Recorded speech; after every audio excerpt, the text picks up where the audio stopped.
Hello, Internet, and welcome to Waypoint Radio, The Last of Us 2, Spoiler Cast, Part 2. If you haven't listened to Part 1, we jump in pretty directly here, and this is why I'm recording an extra intro after the fact, because we ended up doing 6 hours of recording for our Last of Us 2 Part 2, The Last of Us Part 2 podcast, Spoiler Cast. So we're about to jump back in. We're jumping in to the beginning of the second half of the game. So if you don't want spoilers, you shouldn't be listening to our spoiler cast. Or if you're interested in our thoughts of the first half of the game, you should go back and look for our spoiler cast part 1. Enjoy. So Isaac has just gotten tired of all this truce nonsense and trying to negotiate. And he's decided that he's going to genocide his way out of this, is basically his play. And he explains to Abby and Manny, like, look, as we all know, the truce is broken down. And we can't possibly put it back together because it'll just break down again and we'll be back here. And meanwhile, we just keep getting weaker. So the only thing for us to do is try to kill all the Seraphites in one go. And so we're going to invade their island. They live on an island, by the way. Does the WLF have a navy? No, they have some Zodiacs. So they're going to basically D-Day this like island full of like cultists with whatever's left of their army, using some like civilian like cutters, basically some outboard motor like fishing boats. And that's his big plan. And Abby's like, whew, I don't know about that one, Chief. And he's like, shut up. I'm in charge of this, and you're going to lead the assault. Yep. And she's like, okay, sure. But in the meantime, she's gotten a little heads up from Nora that one of their buddies from the old squad got killed. And apparently, before he died, he said it was Owen who killed him. And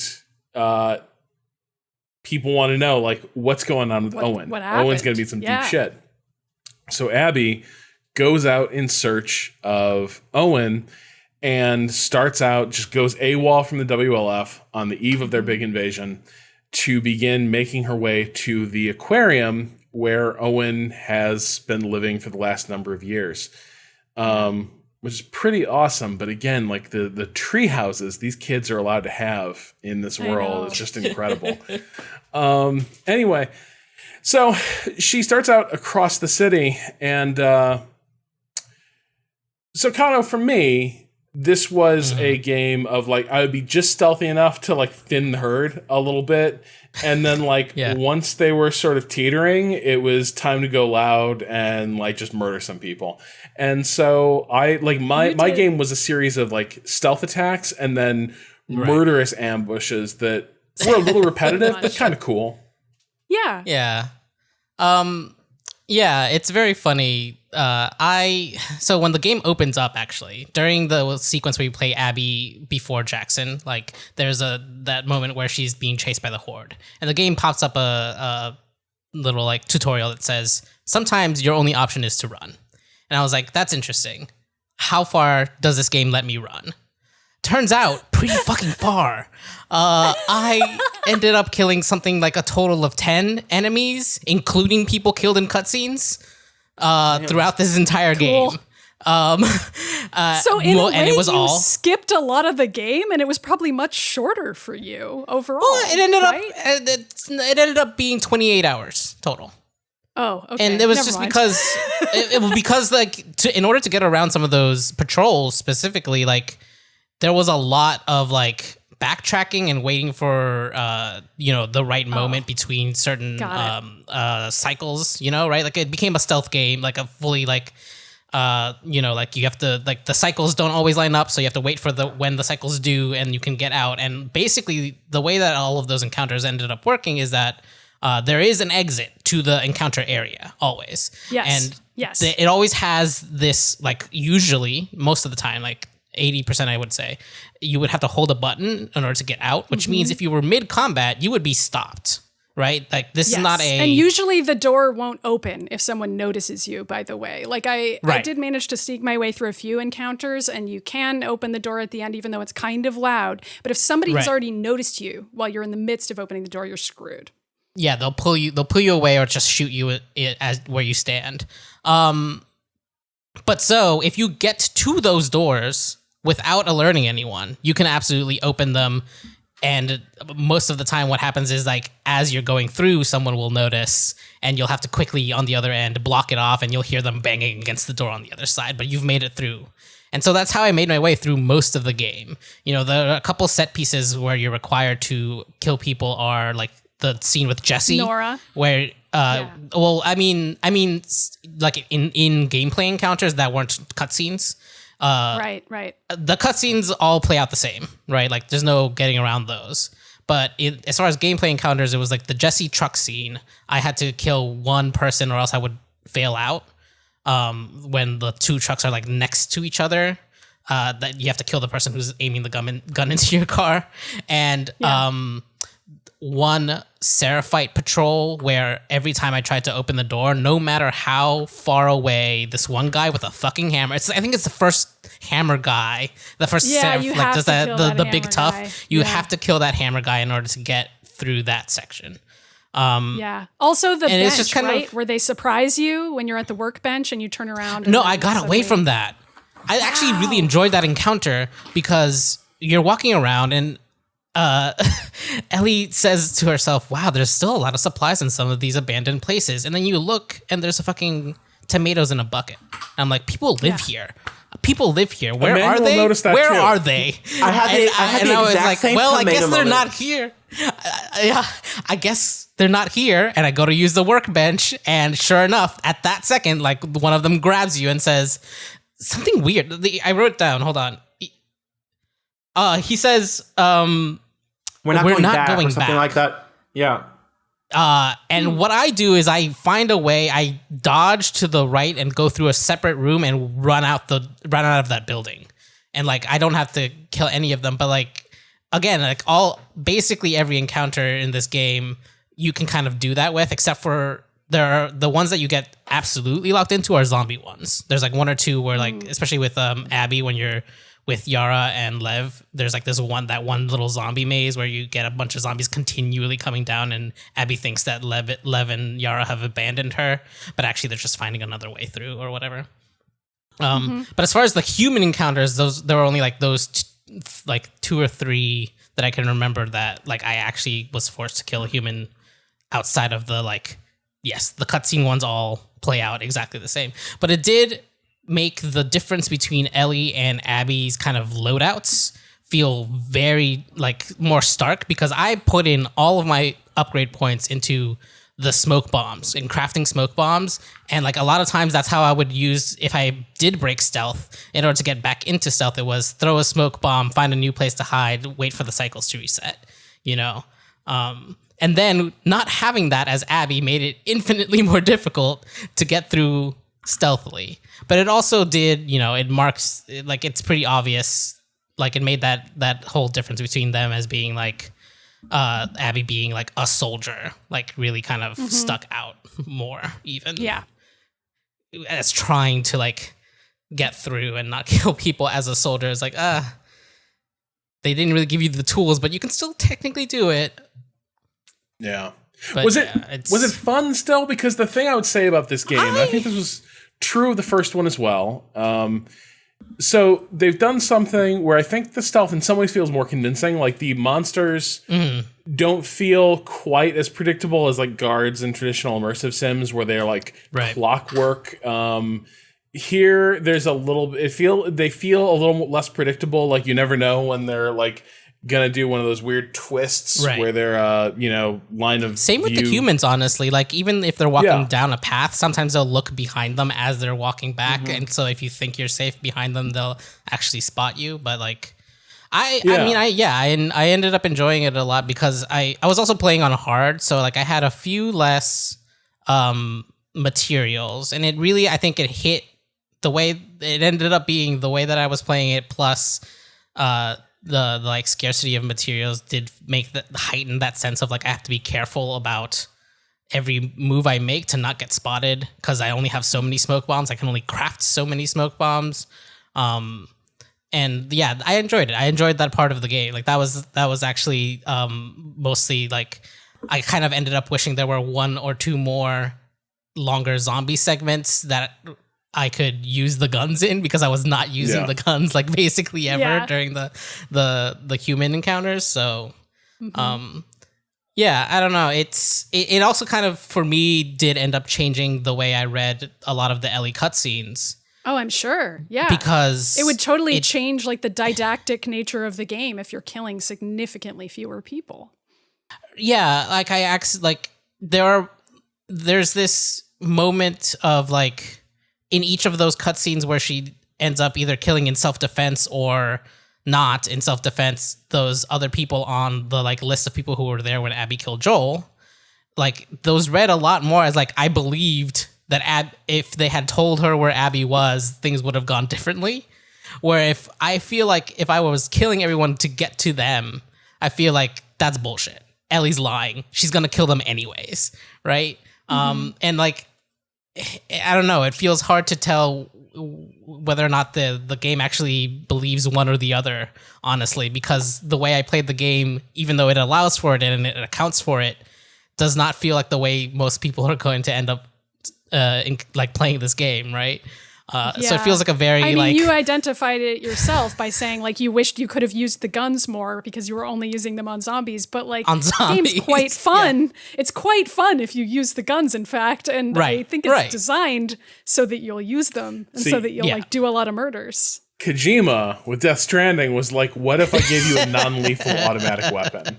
Like, oh, don't worry about it. It's the it's the M4 rifle, but it shoots little rubber bullets. It's fine. They're like little pepper balls. It's fine. You don't kill people.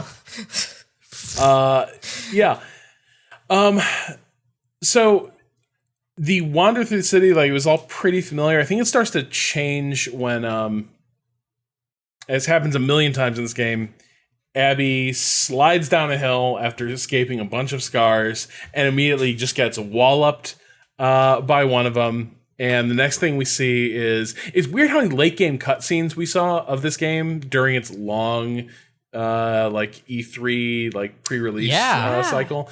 We finally see that cutscene. Yeah. We finally see the cutscene where where a woman gets her arm broken up. And it's horrific. Hang on. I'm going to pause here 1 second. The video and audio has desynced so terribly that, like, I can't stop cross-talking. Do you want to restart the call? Let's kill our cameras. Is it for everyone or just me? I would say Cado is the slowest. Yeah, I feel like this is just my issue. I thought I had it figured out, but it's held up okay. Fine by Cado. Yeah. Whoop, okay. Whoop. Are we going to leave him off? No, I'm gonna. I like to look at myself. There we go. Perfect. All right. I might just leave mine off. Yeah. How we doing? How we doing lag wise? Sounds better. Hello.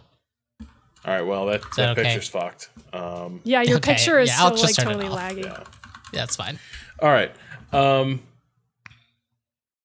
So we finally get that cutscene where the Seraphites are dragging that young girl around on the ground and shatter her arm with a hammer. Really horrific Abby's stuff. Also hanging from a tree, right? Yeah, she's incapacitated during all of this. Yeah. Yeah, she's like scrabbling for purchase, I think, on like on like a bucket or something. Yeah. And so they shatter Yara's arm. And then they string her up, and then arrow from the darkness. The scars start dropping like flies. One of them like starts backpedaling, and Abby, who we know is just a fitness god, just squeezes that scar to death with her legs. I think it's like sort of a scissor grip, and takes that one out of the play. Yeah. And enter Lev, enter Yara. And Yara tells Lev, who's the young archer, to cut Abby down too. She helped, even though she's a wolf. She helped. And they go on a little adventure as they try to just get the fuck away from the scars and also navigate the zombies. And it's a perfectly functional scene. I think its main purpose is to set up the fact that like they can work together. And Abby has her moment of doubt in that scene that Cado just alluded to, where because this is a Naughty Dog game, the kids go through a door, and then it like kind of can't open for Abby, or like something collapses, and she gets trapped. And they're like, "Well, we'll open the door for you." And then they just disappear. And Abby's like, "That's what I get for trusting scars," and has to like kill a bunch of zombies in this basement. And then they show up and rescue her, and then we get a sequence where she basically sets them up for the night and like tells them how to treat, Yara's arm. Even though, that was first aid stuff. But even at the time I'm sitting there like, I don't think rest. I don't know about that one. I don't think that's good. And then she gets to the aquarium. Where we've seen in a cutscene, we haven't established. We forgot to talk about these cutscenes. One, we learned that Abby had an awesome dad who was the world's greatest vaccinologist. We forgot about the big reveal. That it's dads all the way down, and that it's actually all about dads. I called this. I'm proud of when you. When the game was announced. Great. I was like, Joel is dead. Joel is dead, and it's because someone associated with that group of Fireflies came after him. Like it was not a surprise. I feel like I would have found it like less corny and grating if I had predicted it, but because I didn't predict it, I was like, are you fucking kidding me? Like, it's her dad? Like, it's not just the moral weight of Joel's decision. Like, that's not what's strongly disturbed her all these years. It's her personal relationship with her cool dad. And this guy is her just dad is the so best. cool. He saves a zebra right before he's about to go like cut Ellie into strips. Good. Yes. Yeah. Just a pure soul. And we even get all these other flashbacks in the hospital. I'm sort of skipping around, but it's like there's the scene where Abby tells her dad, like, if it were me, I would sacrifice myself. I would want you to kill me, Dad. And I'm just like, okay.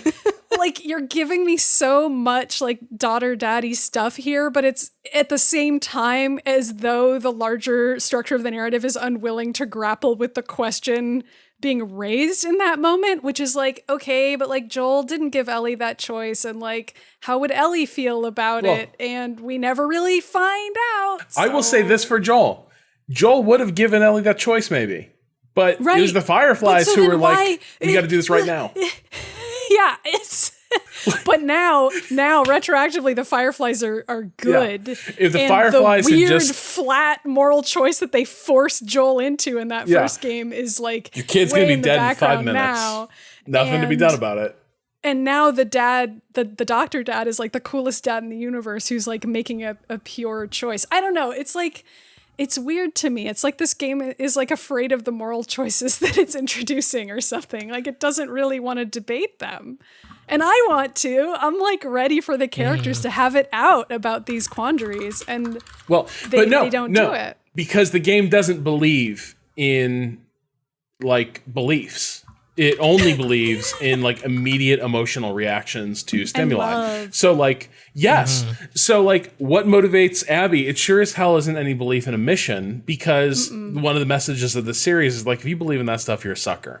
You will end up doing evil in the name of a cause. So Owen, his awakening, like he and Abby join the WLF. They get together as a couple, but it falls apart because she's like just so like her love Daddy for issues. Owen. Yeah. She's like, I can't give myself to this relationship and also nurse this horrible grudge that I'm carrying around.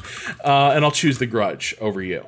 Yeah. And he's like, that sucks. Okay. And yeah, he stays. I interpreted it more as like her love for her father made it impossible. But the grudge, I guess, is the other half of that other side of that coin. Is that it's her love for her father is what leads to the universal hate, as Druckmann would call it, for Ellie. It's universal. Like, those are the emotions that drive everyone in this story. And I guess I just am driven by other things besides that. So that's part of why these characters feel less relatable to me. And also, again, like Owen is just got the coolest pad. We got a long, like, it's the parallel to the Natural History Museum where he's like, holy shit, cool aquarium. I'm going to live here forever.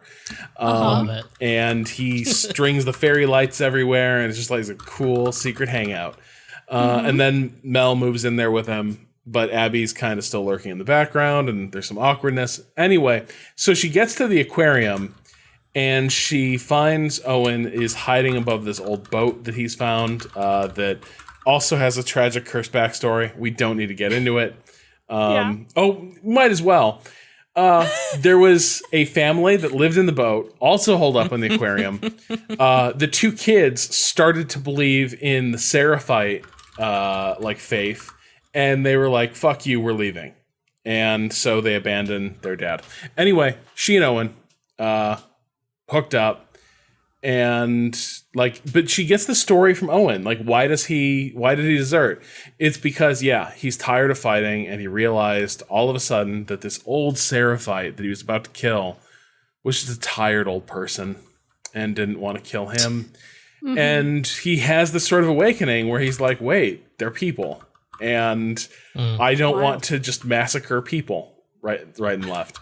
And so he's done. He's deserting. His plan now is like, let's get the fuck out. Like, I've got this sweet boat, and you and I can just peace out. And Abby is kind of pissed about that. But she gets over it because they're going to sleep together. Yeah, it's the kind of piss that just adds a little frisson to the hookup. So they get together, and she awakens from another nightmare of her dad being killed, but also but it also blends with the Seraphite kids being killed, and she awakens with a sudden sense of purpose, which is those Seraphites where she left them. They are not going to be safe. She's got to go rescue them. Emmanuel, I know you've got to run out here a little bit. Let's talk about just this arc we go through, rescuing Lev and Yara, but then going on this journey to get medicine for Yara. Because for me, I think from a pure gameplay standpoint, I think this stuff is probably my favorite in the game. It's very strong. I mean, I think there are several things about the structure of the story that really pull you through. I found it to be hard to put down, and that's one of those moments where I mean, it worked on me. I was just like, I gotta get these kids out of here. I liked it too. Yeah. It also felt very and I think this is really the tone that the game is best at, where it's like Uncharted is very goofy, Indiana Jones, Goonies, and The Last of Us is a counter, extremely dark, grim zombie thing. And it's when Lev and Abby are together, it's kind of smack down in the middle. It's it's just a super fun adventure that they're both on, but also the stakes are very real. And yeah, I like that part. I like the entire journey through the sky bridges. Was fantastic. I thought that was a really unexpected, just visual place to take the game. Yeah, all that stuff is really good. I found it to be two really compelling characters in different ways. It's and the way they switch off, you get to hang out with one and then the other. Yeah.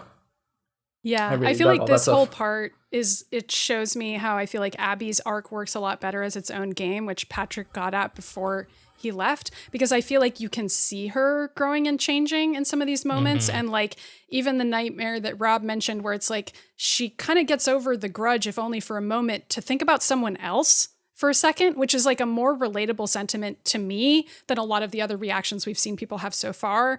And like, it's corny as hell for her to be like, wow, the Seraphites are people. But like that, it at least was like a series of narrative beats that I was like, okay, this is a train I can get on and I can follow you all the way to the next station on it because I get this. There's an emotional truth to this. I feel like it's part of where I struggle is that like they show Lev and Yara as these like fully realized characters with like flaws and personalities and so on. But like, it's almost like they're allowed to be people because they've defected from the Seraphites. And that was tough for me because I just wasn't sure what the larger statement being made there was. And anything I can think of is not so flattering to the game. And I did at least find it compelling that like Lev is still a religious person, even though he's like recognizing the damage that this ideology can hold. And I was like, that's a cool tension. Like I think this is something that like a lot of queer players who've like really have Lev resonate with them, and I count myself among them, have responded to as like that arc for him, like sort of coming to terms with who he is and also being like, wow, I'm part of a society that hates this, and like how am I going to negotiate with that? And that's compelling, but it's like a C plot at best, and it's also a C plot that is going to get so incredibly violent that it's I don't know. I guess we can just get to that when we get to that. But it was really tough for me to feel that it was earned. I guess I just didn't feel like that part was earned. But whatever. I'm skipping around. Sorry, Rob. I'm wrestling with your structure here. I am. Yeah. No. I think the stuff with like I think this is also though like Emmanuel, you've just been through a bunch of the Naughty Dog oeuvre. Don't remember me wrong, but like the stuff with Abby and the kids, particularly Lev, that's also the most this game turns back into the Uncharted model, right? Like it's a lot of banter and adventuring. Mm-hmm. Yeah. Banter, adventuring, swinging from ledges, falling through incredible heights and living. There's some, I believe there's some, even some, like Crash Bandicoot running from a boulder situations, which is like in every Naughty Dog game, which at this point I find endearing. All right, Emmanuel, we will let you go there. Sorry we couldn't. I lost complete control of this thing. I'm like, it's fine. I also like have to go in like 30 minutes, cast. so let's just see if we can power through the end of this game, Rob. Let's see if we can get there. Yeah, just drink the poison. All right, here we go. So, rescues the kids. Yara's arm is totally fucked. Mel needs a lot of medical supplies. Lev has to guide Abby through the sky bridges, as Emmanuel alluded to. I love the beat where Abby's afraid of heights as she's going across one of these like cranes that's being used as a bridge. At a really like precarious moment, Lev asks, "So what's with you and Owen?" It is such a good like. I love it though. He's such a good little companion because like it does distract Abby from how like terrified she is, and like gets the first like, "Are you fucking kidding me?" Like now. Yeah. I love that beat. Then there's and it feels real. Like it's like the question that person would ask in that situation and be like, "You want to tell me what the drama is?" Because that interaction was like real awkward back there. Yeah. I don't know. This is what I struggle with so much just with this game is that the moment to moment like personable dialogue is so great. And like, I don't know whether I should credit Neil Druckmann or Hallie Gross with that. I'll credit both of them with that. I think a lot of those character building moments are wonderful, but then it's like they're stuck in this horrific machine that goes nowhere at all and cannot and is like crushed under its own weight repeatedly. And but those little moments though, they're so freaking good. The Klepek edit would fix a lot of this. Like Abby just has this adventure and you allow yourself to forget what you did at the start, where you're like, I guess I killed that Joel guy, and Rob like just now froze the rest for of the me. game is this other story. Same. And like the realization that you are being hunted, that yeah, I all of think this is it's- I coming think back, Rob's that would have been great. And this section is so extended, you can almost feel that it's going to be that way. So like it. Rob's back. You can Rob, sort you of just froze for like 10 minutes. don't worry about it. And so you can sort of pretend in the throes of this Abby section that this is the game, and like to a degree you don't know how this is going to end. You just sort of get caught up in the moment, and you forget for a minute that it's all going to end in tears real soon. But I think it would have been more effective like if it had just sort of hit you from the blind side. Yeah. And just been shorter overall, but we've said it before. Yeah. We'll say it again. But a perfect example of like places this game could have been shorter. One of my favorite sequences in the game, you fall off the sky bridge through a skylight into a pool, and you survive, but now you're trapped in the middle floors of a giant hotel.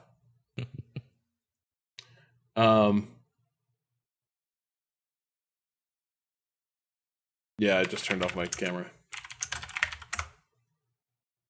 Okay. Hello. I think you're back. Yep. I think you're back. Try it again. Yeah, I'm back, but it might just be the connection too. I'm getting a. Yeah, You're getting like call internet quality unstable warnings and stuff like that. Yeah, my call quality keeps dipping. Anyway, so perfect example of this game maybe being overlong, even what's being good, is you fall off the sky bridge, you plunge like 30 stories into a hotel pool, and now you're trapped in this hotel.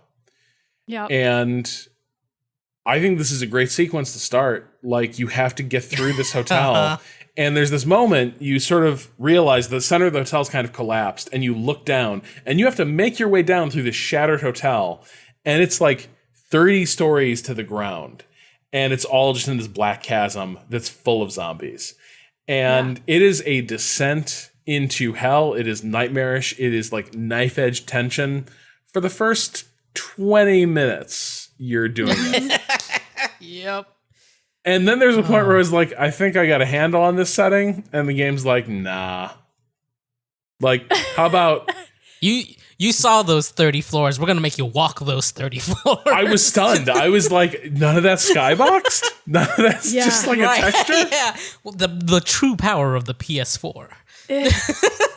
Yeah, I was getting real tired of the game by this point. And I feel bad even saying that because like I know the story hasn't even done yet. Like we're not even close. But like as I was playing it, I was just experiencing so much fatigue.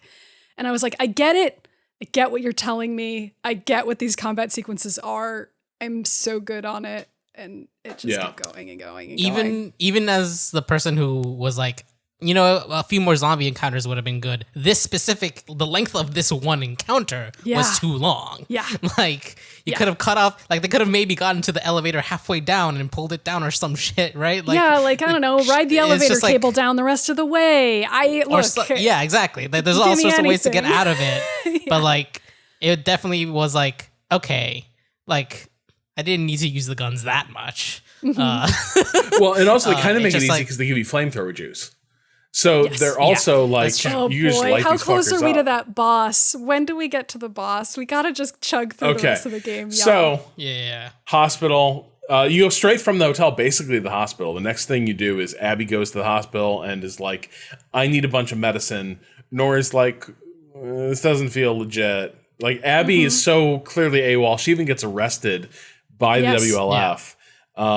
And like trapped in an elevator. Nora lets her loose and tells her, like, look, the medicine you want, this place is picked over. I don't know where that stuff would be, except maybe the lower floors. But nobody goes down there because they're infested as all hell.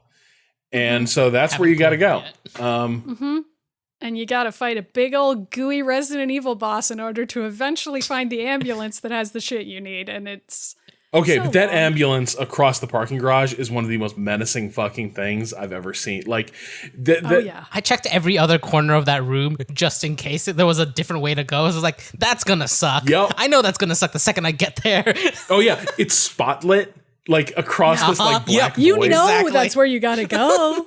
Yeah, and I'm like, maybe the medicine is in one of these empty cabinets instead. And, Yeah. No. It's real tense, but it's also playing the hits of like Abby keeps finding like, oh, this is from the boxes. Yeah, and also like notes about like the early days of the infection. And again, it's like, yeah, it's zombie fiction, man. Like, we get it. Like we played the first game. We even lived through. But also, like, this game isn't about this shit. Yeah. Like, every time I came across stuff like this, I was just like, yeah, this is cool scene setting in a game that is disinterested in the world that it has created. Like, it doesn't really want to be a zombie game anymore. It wants to be a game about people. And that's chill, but then it just means that I care a lot less about these dramatic But then you letters. got to fight the zombie Sarlacc or whatever the fuck it is. You do. Like, blah. You do. It's fine. That's fine. The Rat King, the zombie Rat The King. zombie Rat King, yeah. And you just got to Yes. keep exploding it Yeah. and burning it.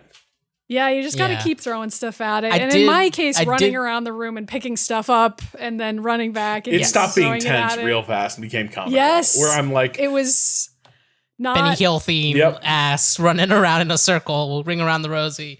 I will say the one part where the like part of it splits off was kind of a neat idea Yeah. that I wish It it had was. explored Yeah. more. But I thought there it were ends going to up be just- more levels, which I wasn't Yes. looking forward to. I was like, please. If like, those came at a faster clip, I could see that being an interesting boss fight. But it was Yeah. just like, here's the halfway point. It splits into two, and like now keep going. Yeah.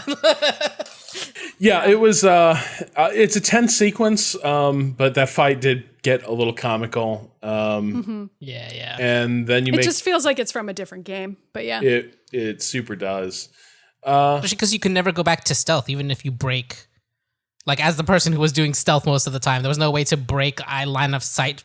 Right. Like they didn't want you to be able to craft too many things. It was like you could craft one thing and then the thing would be on you again, like in that room. Yeah. Instead of like it having to look for you in stealth and you being able to kind of take a breather. It's like, no, this is the high octane fight in the game that has a lot of Which stealth then in it. becomes not high octane though, because I just got to Right. know the area that I was in so well Exactly. and where Yep. every single item was by the end. I was like, I run It's here like, all right, first. I I can get stand this first. here. Then I do this. Then I get this. Then I get the Yep. extra flamethrower ammo from that room. And then I run over here so that I buy myself enough time for the boss to come more slowly towards me. It was like, it just Yeah. became so rote by the end, which I guess is like, maybe that's fun for some people. I'm not a boss fight person. But you know, No, figuring no, out the it's like- patterns of a boss I know is very satisfying for other gamers out there, just not me. Yeah.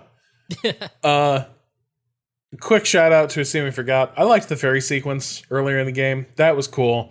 Once again, creepy backstory of somebody losing their mind. It with a was crossbow. fun fighting the zombies on a boat. was Pretty good. fun, you know. There's still zombies even on a boat. That's cool. So Crossbow, get a crossbow out of the deal. the crossbow's good. Yeah. Oh You yeah. deal with all that shit. You get the medicine. You go back. Mel performs the surgery.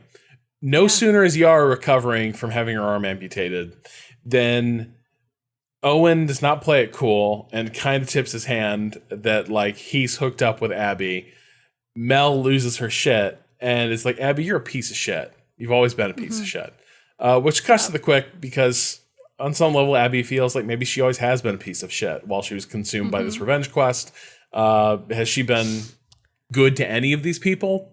Probably not. Yeah. Certainly not Mel. And then Lev. Oh, I love this. Yeah. There's this quote that happens during this exchange with Owen right after during or after the Yara surgery, where Abby says, "When did we change? They're just kids," as if like because they're still coming to terms with the fact that they're kids and not scars to them. Yeah. And Owen responds, "Maybe when we stopped looking for the light," which is the Firefly. The Firefly motto is look for the light, right? Yeah, exactly. God, you're corny. Rob fucking. is miming choking himself right Oh now. my God. Of all the like, Where's my I don't bleach? know, it's just like one that's stuck out where I was like, what? Why are we doing this now? Remember the Fireflies, that beloved organization that. Yeah, that did no wrong Yeah. according to this game. Yeah. Yeah, so Lev is confronted with the possibility that they're just leaving. Like, Owen's plan is like all of us, Abby, Mel, the kids, we're just getting out. We will sort out our weird personal dynamics later, but like, we need to get out of this war, which is extremely good advice. Like, Owen is correct. Yeah. But Lev in an example of where the nuclear family is not good, Lev is like, I must say goodbye to Mother and see if I can convince her to come with us. And so Lev goes to Seraphite Island, and he's taken the good boat. And so Abby and Yara have to go find one of their own. And while they're on the way, they run into Manny, and they get ambushed immediately by Tommy. Like literally, Abby is walking out a door, sniper fire. She is tackled to the ground by Manny, and he explains that, like, hey, everybody's dead. Like, except for you, me, Owen, and Mel, like, everybody has gotten killed by these people who've just shown up. And they think, like, this is it. This is him. And Tommy is keeping them under sniper fire. It is the standard, like, bounce from cover to cover, like, pop the guy loose. And in the middle of all this, like, they're hot on Tommy's heels, but he's tricked them, and he's actually lured them into a shooting gallery, and he just pops Manny. Manny's just gone. And that scene, like, kind of hit hard. I was like, because there are certain deaths in this game that are so brutal and fast that they're kind of shocking in that Children of Men way, where, like, a character is there and then they're just gone. And that's how Manny goes. Like, literally, there's not even a moment to, like, contemplate what happened, because Abby is still under fire and just has to get clear. And she tracks down Tommy, gets in a fist fight, is losing it, and then Yara, I think, saves her, and, like, Tommy gets punted into the water. Mm-hmm. Yara coming in at that point was one of the more Deus Ex Machina moments of all the Deus Ex Machina moments in this game. Where was she for all of it? I was like, why did she move? Yeah. Where did she come from? Yeah. How did she get there There's when a lot of that. There's a lot like, of, how did like, she get there when Abby was being hard. shot by? Yeah. Why didn't Manny notice that there was a kid there? Where was Yara? Yeah, don't worry about it. Don't worry about it. You guys are asking the wrong questions. It's about people. It's about people and their stories, and that's it. Yeah. It's not about time or, like, logistics. Yeah. So it's Yara and Abby. They go to the island. It's a cool setting. It's, like, all like rustic villages. They're a Luddite cult. No technology. Lots of tall grass and crops. Lots of dun-colored robes. You know, lots of choking people out in the tall grass and, like, lots of stacking up bodies in the tall grass if you're me, and just, like, hiding behind a convenient outcropping of wood and just stacking people up back there and then making my way through, you know? Yeah, I didn't. So I turned into Cado for the sequence where I was like, oh, nice. These are peaceful people. Like, I am not here to fuck them up. I am just going to ghost through this and counterpoint. Get clear. These people are terrible. And, like, their ideology is horrific. So, like, I don't know. I don't know what the game wants us to think of this. Because, again, it wants to have almost every side by being like, but they're really just people. And I'm like, are they? Because they treated Lev like shit. So, like, yes, they are people, but, like, why did they do this? And, like, are we going to really navigate what that means for him and the lives of other almost certainly queer people who are still a part of this cult and being forced to live in this absurd situation where, like, they can't leave without suffering. And it's a weird dynamic where, like, Lev very clearly is like, I don't renounce any of this. I don't even renounce my people, really. I do renounce the leadership we're under. I renounce what is being forced on me. But Lev kind of takes we've got some bad apples in our leadership position. We're like, our pastor sucks. And it's like, yeah, but you're in a cult, so the pastor's kind of the whole deal in some ways. Right. But he's punished a lot for assuming this and for thinking that it's just a few bad apples and not the ideology itself. He's punished. So tell us how the Lev arc ends. I feel like I've like blocked it out because I was so upset by the scene. So if I describe it inaccurately, it's because I've been trying to forget. But you do eventually sneak your way to a house there's a lot of fire in this sequence.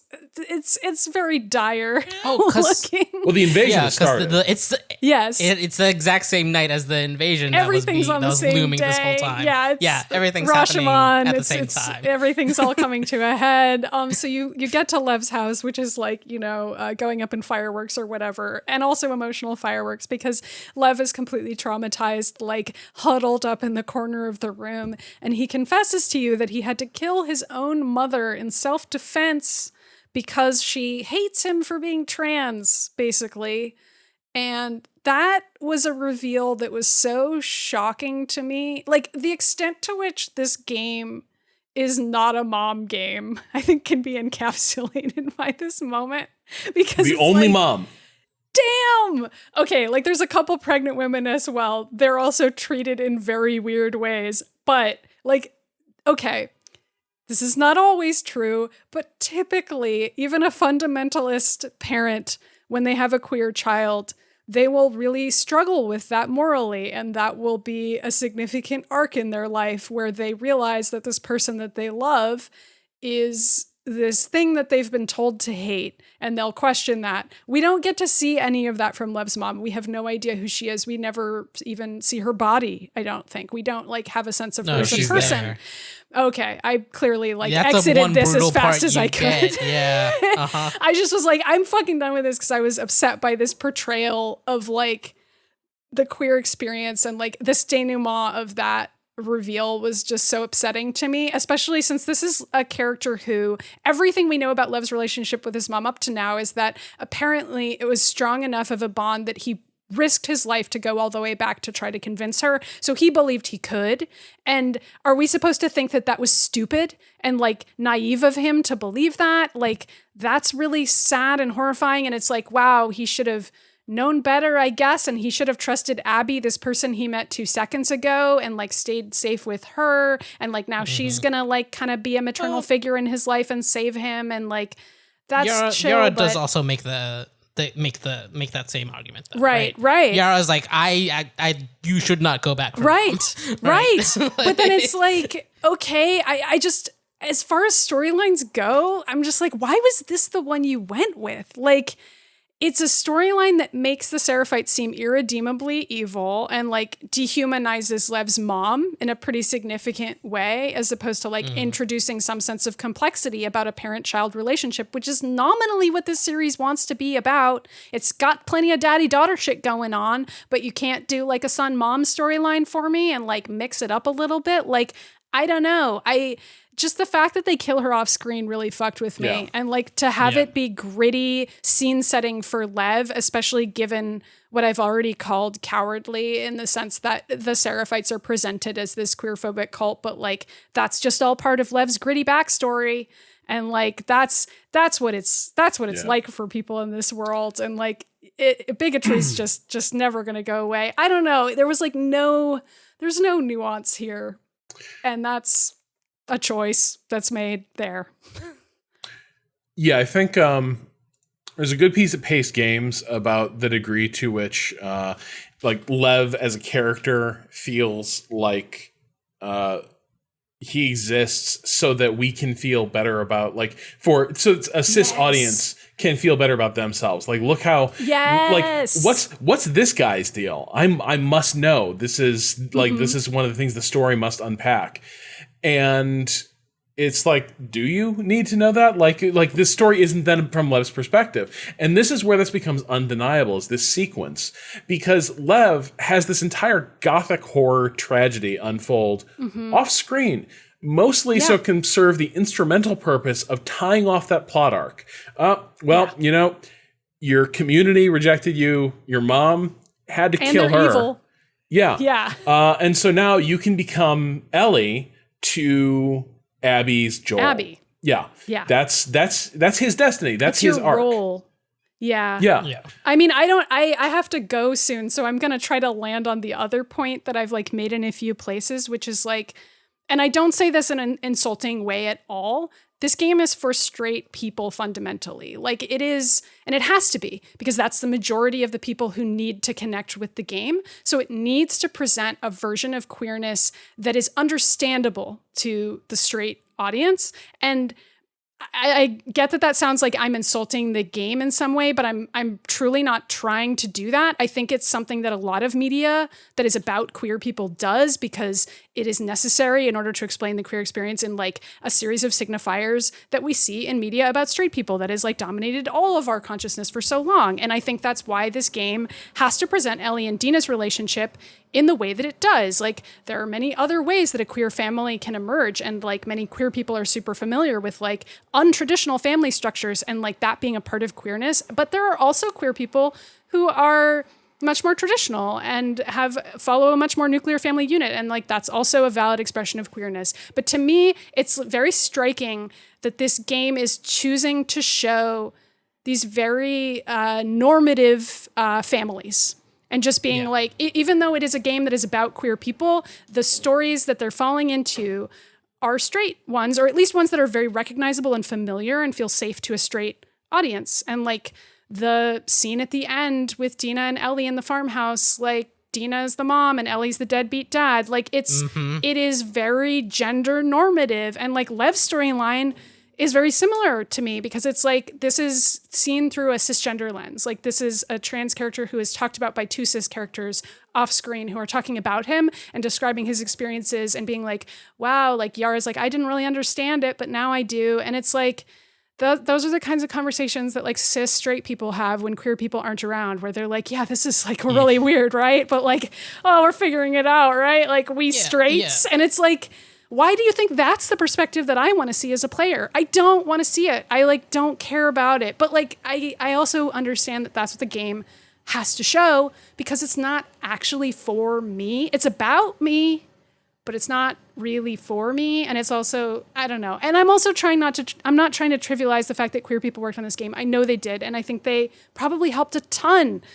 Like, I'm not saying the game's offensive or something like that. Like it's not that. It's just that like, it's a game for straight people, you know? Do you know? Right. No, I mean, you even see it. You even see it in like, people make the argument that like the whole Lev Abby storyline's about found family, right? But even that structure of found family that they've created is super heteronormative, right? Like super traditional in that like Abby is the parent to this kid, right? Like Lev loses his mother, he has to kill her, and he gets a new mother. Gets a new mom. Yeah. Exactly. And it's just like.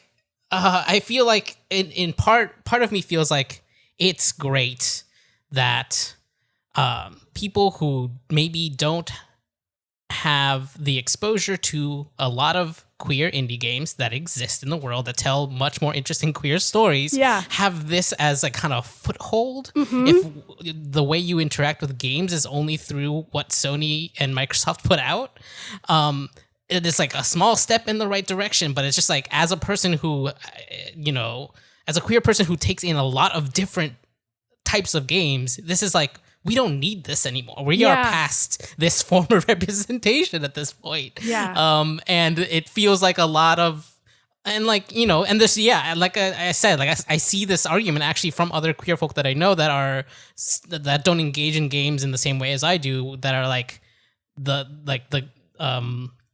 that the story, like, is important to them. And I'm just like, please play any other games. Like there's sorts of good shit out there right now. I feel like part of why it's so important to people is like capitalist reasons, which I sound like such an asshole saying this, but like the idea that it's a victory that like a very expensive video game is depicting queerness. Like that is not a victory to me, but I am not interested in capitalism. So I understand the argument that by pushing the things that get put into the mainstream, you kind of change or normalize certain things, but this is such a small step at this point. Like we should be past this type of story being told about queer people in the mainstream already. Right. It feels like we are in other media, right? I feel like there are better queer stories in television, in and films. There than are, and this, there are also even if they're like bad. better political stories that get at the cycle Yeah. of violence in like more productive and cool ways than this game does. Like pretty Right. much everything this game is trying to do, it's just not going far enough for me. And like that is why I didn't like it, is because I'm like, you got all the pieces here, but then that's it. You didn't move them around. I have fucked up. We're out of time. Cool. We are. So here's what I'm gonna propose. We do a quick, like, we regroup at some point, like today. The Last of Us Part 2, Part 2? Yeah, where we just record a quick hour. Hour on the very end of the game. I could split this into 2 different podcasts. We are at 4 hours on this recording. Maybe we should. So split if we this. want to do one last thing, I can't. one last thing at the end. I don't know if I can do it because I can't do it until like 6 p.m. and I feel like you guys don't want to. I could do that. Right? Okay. I could do that. I could do 6 p.m. All right, let's. Oh my god. We will- okay, great. we will I will do- see you both at Yes. 6. Yeah, All let's right. throw to another break. This will be the break for the second half of the podcast. So we will. Okay, cool. We will deal with the end of this game on after this break. I've really nailed running this this show. Like, turns out Game's too long, man. the game's too so fucking long. It's so long. It's long and it says nothing. All right, cool. All right, Bye We'll be for now. right See you in a back. bit.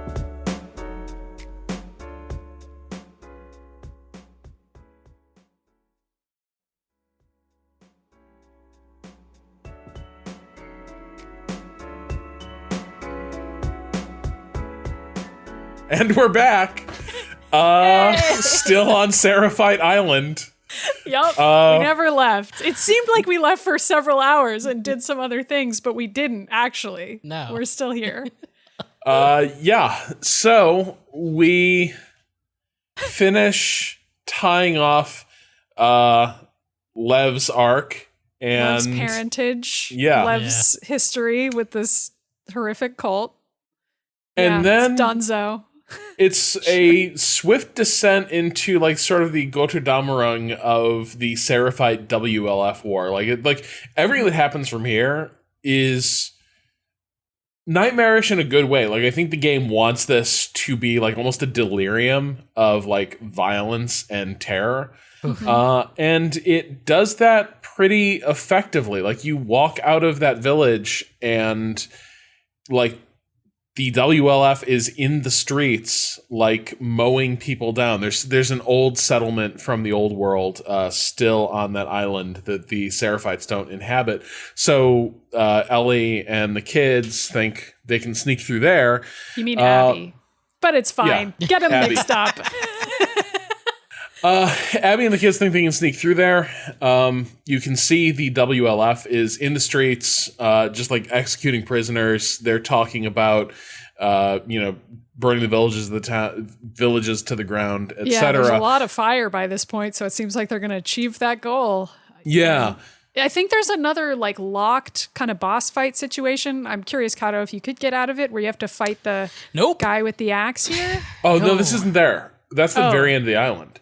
Okay. Oh, okay, this is fair enough. Yara's still here. Right. Yeah. Right. So you're going through the town and you're about to make your break for the docks the Seraphites have, and that's when Isaac and his sort of Praetorian guard ambush you, and Abby tries to reason with Isaac and is like, "These are kids. Like, they're not Seraphite soldiers. They're with me." And she tries badly to get this thing ratcheted down, and be allowed to go in peace. But Isaac's position seems to be Abby's, if not a traitor, at least a deserter. And he's just not hearing this argument at all. And the Seraphite kids are Seraphites, and all of them are getting killed by the WLF today. And so he orders Abby to stand aside. And Yara, I think, has already been shot at this point. She dies. Absolutely She's shot in the presumed ambush. dead in the ambush. Yes. But then, as Isaac is pointing the gun at Lev, in like one last final moment, she takes him out. Right. Yeah. That's right. She gets a noble sacrifice scene. Right. It's all coming back to me. These are all the Right. things that I tried to forget because then she gets riddled with bullets and like the most brutal, just like you see like a solid 2 seconds of her body just being like as all the WLF like shoot her after she shoots Isaac, and it's just like she was already dead. This is going to make me sound like I've lost it, which I guess I did lose it while I was playing the game in the section. But there was a point at which it was so hyper violent that it became comedic to me. Yeah. Like I disassociated in some way. And I was just like, this is starting to feel like sitcom worthy, like series of misunderstandings and like almost slapstick level. And like by this point, like so many deaths had happened that I was like utterly disconnected emotionally from the game, which I know is not the desired effect of this scene. Like I was supposed to be in it, but like after they've revealed that Lev killed his mom, I was just like, all right, this is just a world where absurd hyper-violence is going to happen to these characters, and I need to like emotionally check out in order to like survive the rest of the onslaught of this game. So I was like already at that point when I got here. I was like, cool, yeah, whatever. I think this introduces the thing that you and I were talking a little bit about, Maddy, which is that I think one of the frustrating things about this game is there's often the counter argument inviting itself, which is that all of this is intended. This is all an intended reading, and the things you don't like are the exact effects that the game set out to produce, which may be true, but I think that just moves where the discussion is. Like, I don't look at The Last of Us and think, oh, this has no idea what it's doing. I think it does. I just think what it is doing is often kind of not worth doing in the first place. Like, these are just more broadly speaking, hyperviolence, making it unappealing is not particularly difficult, right? Like that's not a challenge every day in my life I resist hyperviolence. It's not I'm doing it every day, you know? I'm living my life seeing other people as people. It's not that hard to convince me that maybe I shouldn't murder a person. Yeah, and so like having a game that, you know, to use that word that you return to a lot, that's this didactic. And what it has to teach you is actually a really pedestrian lesson. It's like kind of it does feel, I think, a bit pompous in the sense that it thinks it has like really important things to impart and will expound on them at great length. But often it comes down to really like simplistic and not particularly enlightening lessons that the game is trying to hammer home again and again and again. And if we aren't the intended subject of that, then it's meant to demonstrate something about the characters. But then that moves the question to, okay, but then why are these interesting characters to spend time with? And we'll get to this more with Ellie, but I think because I think in terms of this, Abby's actually in an okay place right now in terms of her motivations. Like she has basically like chosen her humanity to abandon this now thoroughly destructive cause. Like Isaac is very much taking a burn it all down. If the WLF can't have, you know, all of Seattle, no one will. And she's now a woman without a cause or a country. She's just out there trying to survive and get this kid out of here. That this is like the only place that The Last of Us as a series seems to know to end up, to show when someone's on the, you know, side of the angels. Right, is when they suddenly have a kid to take care of that they've sort of fallen for in a parental way, and that's the story that these games want to tell. Yeah. So once Yara was killed, I was also disappointed because like I liked Yara as a character. Yeah, I am a little tired of the Naughty Dog structure where it's only you and one other character in most scenes, just like kind of journeying together. I liked seeing these two siblings who weren't like your family, that it was like seeing somebody else's family dynamic. I liked that, and I could have stood with more of that. But either way, Yara is just brutally killed in like this De Palma-esque fashion. Yeah. And at that point, like, I got some good killing done. I'm not gonna lie. Like, Last of Us could put me in a good mindset where I was like, well, fuck these guys. So I think right after that sequence, like, they stock this sort of game pond full of like WLF soldiers, and I just had a good day of fishing out there where I was like, here's a big some arena. Morally justified violence. Yeah. But also don't feel too good about it, Rob, because they've got families? ? Fuck them. No, I was fully in the, like, I recon the whole area, and I think this is where the game can be really good. These huge, like, stand-up, like, stealth sequences where, like, you have a couple minutes to, like, figure out where everyone is, sort of mark where your positions will be, where you can disappear to, and, like, sort of game plan it all out. When you do that correctly and it all works, you do kind of feel like the Predator in the best sense. I was reminded at times of the original Crysis game. Mostly crap, but there is like 3 or 4 hours of Crysis that is basically like the best Predator game ever made, where it is just about you like emerging from the shadows, fucking people up, disappearing, watching the survivors like look around in terror, like what the fuck just happened, because this doesn't comport with what I think is real, and being like, yes, like your time will come soon. And this was me through this last stage of the island, killing a lot of these folks, making my way downtown. Feeling fine about it, because by this point we've learned that all the factions are horrible, so we can just feel great about killing them, watching it all burn. Except we also can't feel that great about it because we know Lev is cool, so I don't know. Right, that's like, it does kind of end up in this place where like, well, Lev is cool, but the Seraphites are terrible. But Lev doesn't think so, but he's just a kid. And it does kind of have this flattening effect of like, look, how many people in the WLF also thought, hey, this is fucked. Like, what are we doing here? Yeah. And again, that's probably a different game, but I think, you know, to the point you've made. I don't know if it is, though, because I feel like the parts of the game that I agree work really well, and that Patrick mentioned 16 hours ago, the reason Abby's section works is because I can look at her storyline and see some growth there. Like, I can see her figuring some stuff out, and like, she's selfish at first. She takes her friends on this selfish journey, but she figures out that it's selfish, and unfortunately a lot of them have to die before she fully realizes that, but you sort of get it. You get the journey. I think the dad reveal was corny as hell, but I understand this arc, but it doesn't feel like it matches the other half of the game, which is the Ellie half.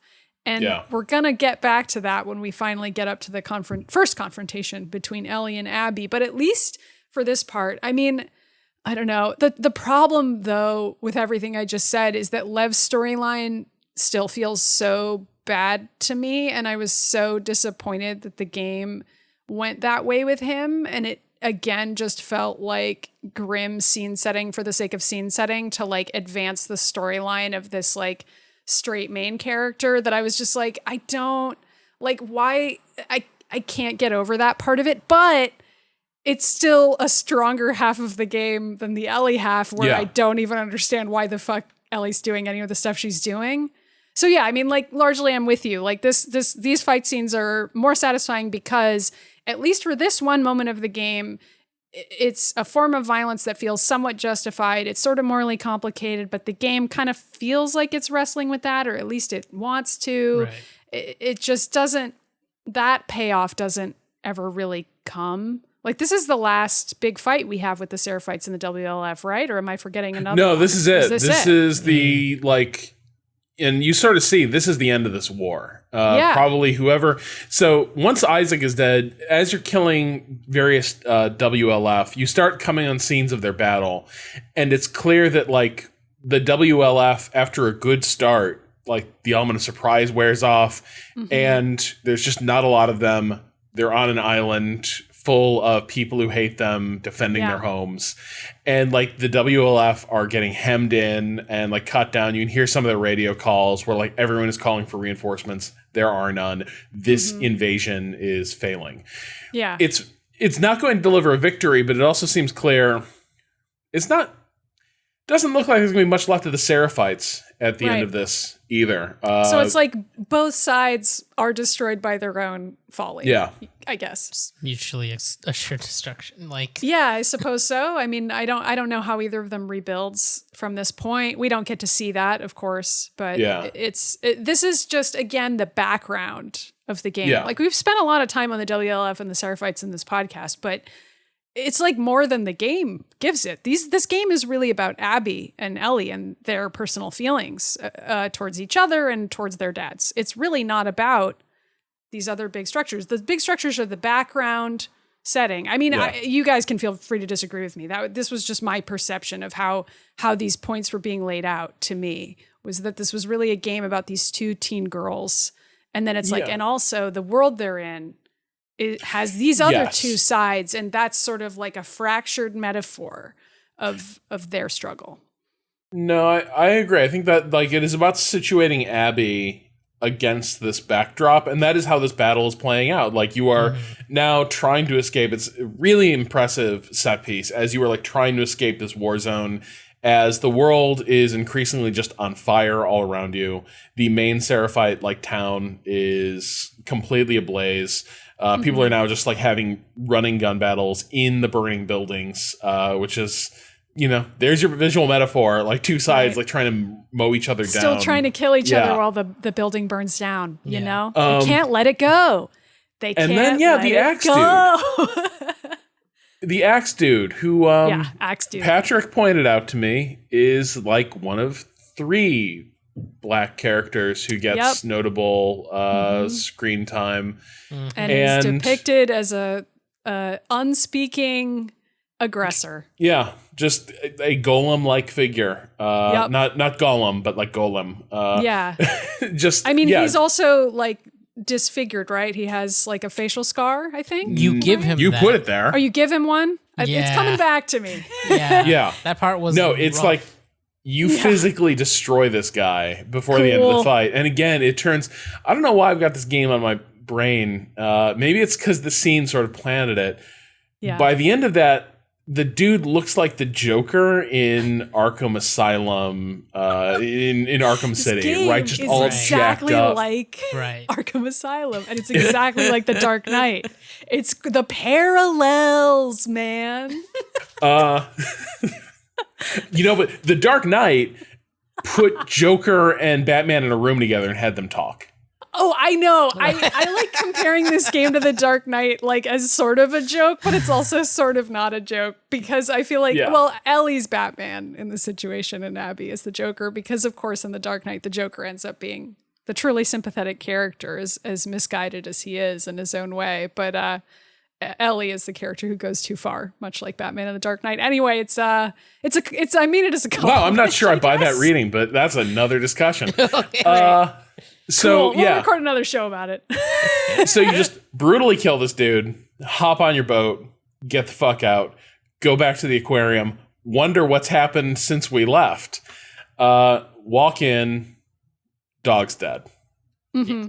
And it's a horrible scene. It's like a home invasion nightmare shit where like everyone that you left is now like been brutally killed by Abby. Ellie. By Ellie. Look, I've been talking a lot today. Are you doing this on purpose, man? Anyway. Yeah. Who can say who really killed who? Black Swan. It's crazy. It's crazy stuff. Yeah. So that sets up this final confrontation. Abby tracks them using that map to the theater. I think this is the first time the game does a forgiving time jump, by the way, where it just takes you right to the theater. And I was so terrified they were going to make me go for the city. Thank God. I don't think you get a single other one of these, which the game badly needs to give you at so many points. This it is doesn't the only make one, you I walk think. from Jackson to Santa Barbara. That's its one concession. It almost does. It feels like it does. It's like as though it's like baby's first film where it's like, oh, well, if we don't film people saying hello and goodbye on the telephone, how will the viewer know that they said hello and goodbye? It's like that, but the game where like every single thing you have to experience fully. Anyway, I loved that this time jump was here. I was deeply grateful. I was like, I cannot go through the ruins of Seattle one more time. I need to get to this. So let's talk through this because we didn't discuss it from Ellie's point of view, but the same things happen. We didn't talk about Jesse dying.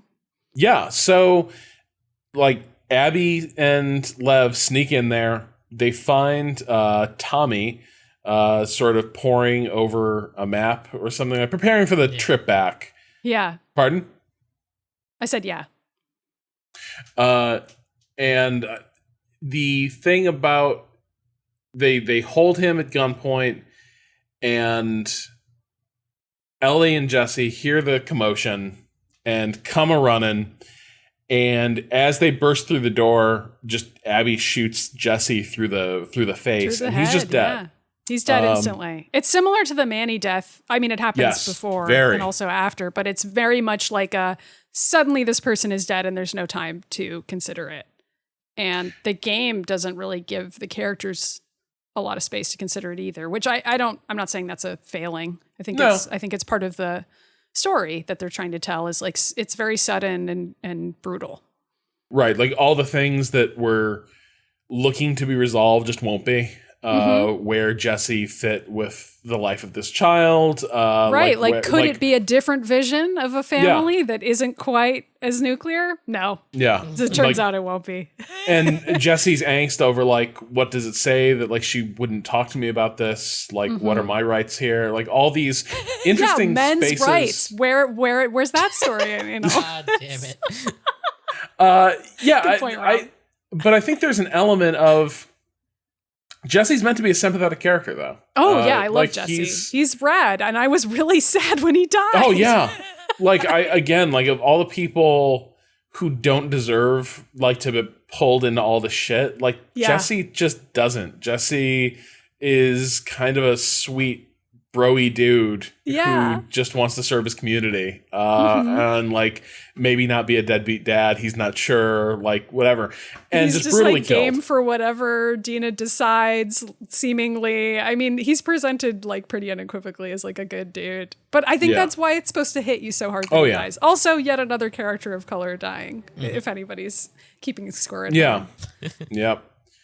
And so then, the way this all plays out is a bit odd. Ellie puts her hands up. And is like, I'm the one you want. I'm the reason Joel did what he did. And it's like, Ellie, why do you think Abby's here? It's like, do you think this is about Salt Lake City? Do you think this is about the Firefly Hospital at this point? It's just kind of this weird, you just killed all her friends. And Ellie's like, damn, this is about Salt Lake City, isn't it? This is about Joel. And it's like, no, Joel was 100 miles in the rear view at this point. It's about you. Yeah. And I don't know if it's an example of Ellie being really dense that the game doesn't pause and linger over. But I think Abby pretty much addresses this. I think this is where this is the thesis of the game. This is where the game probably should be ending. And, I made this point in my piece. This is where I thought the game was going to end, by the way. Yeah. Was this. Yeah. Yeah. Abby has a gun on Ellie and just says, in tears, but also kind of disbelieving, we let you live and you wasted it. And I think that is the point here. This is what happened. They spared Tommy and Ellie, and you can say as part of the WLF they were still kind of vicious soldiers. They were wolves. Yeah. But as far as killed all outsiders, human or otherwise. Yeah. They were cold-blooded. But as far as what's gone on between them and the Jackson crew, I think Abby has a very good point, which is that look, this is a horrible world, but you were left alive. You were given some mercy. And this is what you did with it. This is like you came and killed everyone. And I think,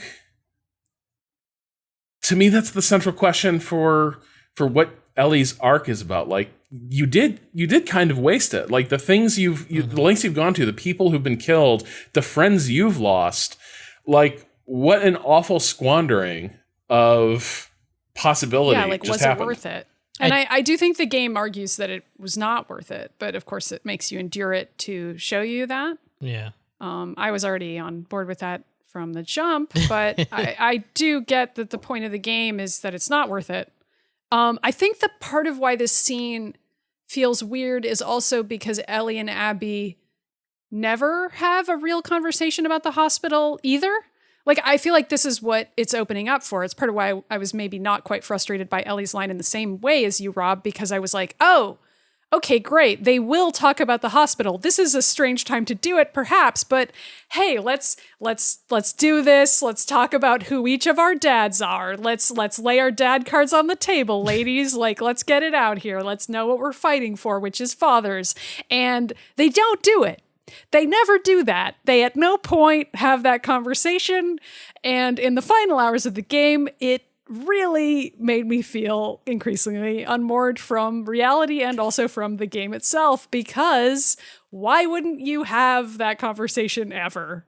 Why would you not say that to your person that you're trying to kill? Like, you killed my father. I don't know. Say it a single time, Abby. Yeah. Say it any time. Anytime. Where's the, like, just in terms of, like, satisfying, I know that Ellie is, again, you can say intentionally, like, Ellie's a taciturn, like, character who doesn't talk about feelings. Sure. Okay, but, like, Abby's we're trying to make really, though? Yeah. And we're trying to have an interesting dramatic conflict here. Mm-hmm. And our two protagonists never discuss their conflict. And you can say, but their language is violence. And it's like, yeah, but that's just video games, man. Like, it's just, like, that language in this game is kind of ... right? Like, go here, kill these people, sneak around these guys. Like, it doesn't communicate anything. These aren't two people who are, like, having this interesting, like, conversation through their mutual violence. That's not, like, that doesn't really land for me. Cado, maybe it landed for you because you didn't, like, get blood up to your armpits. But no, not really. And, like, it kind of runs counter to what you say the thesis is, right? Like, you wasted this time. It's like, right. Then take the time to figure out why.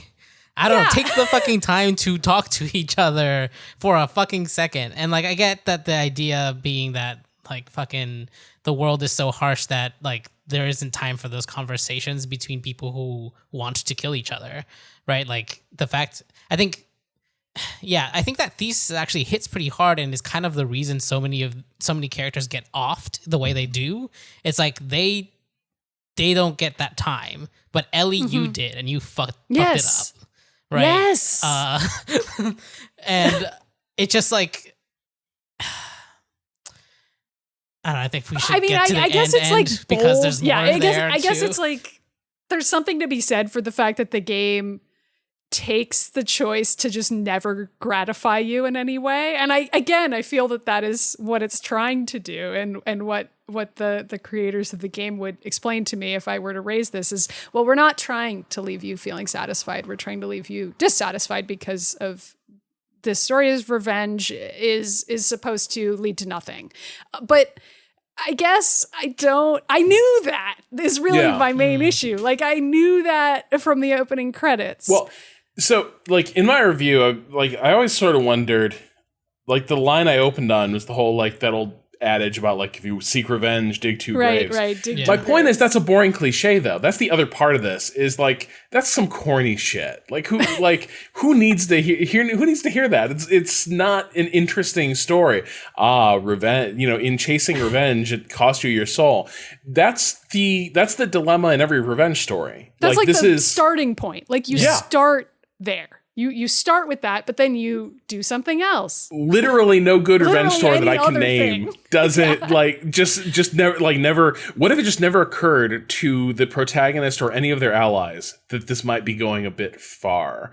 Yeah, like you need the freaking third act. Like, oh, I don't know, guys. Like you need to give me that scene where somebody says, and you kind of do with Tommy telling Ellie, I don't know about this. We should turn back. I mean, I think that the way that plays out doesn't really make sense, especially given Tommy's actions later in the game. But they kind of try to give you that. I don't know. We've said the same thing over and over. We can move on. I do feel like at least partially it was trying to make Ellie seem doubtful of the quest at points, but I think that only works because I played it sneakily. The way you did. Yes. Right? Like the only kills that happen all were framed in like in the moment Ellie was backed into a corner and had to react in order to survive.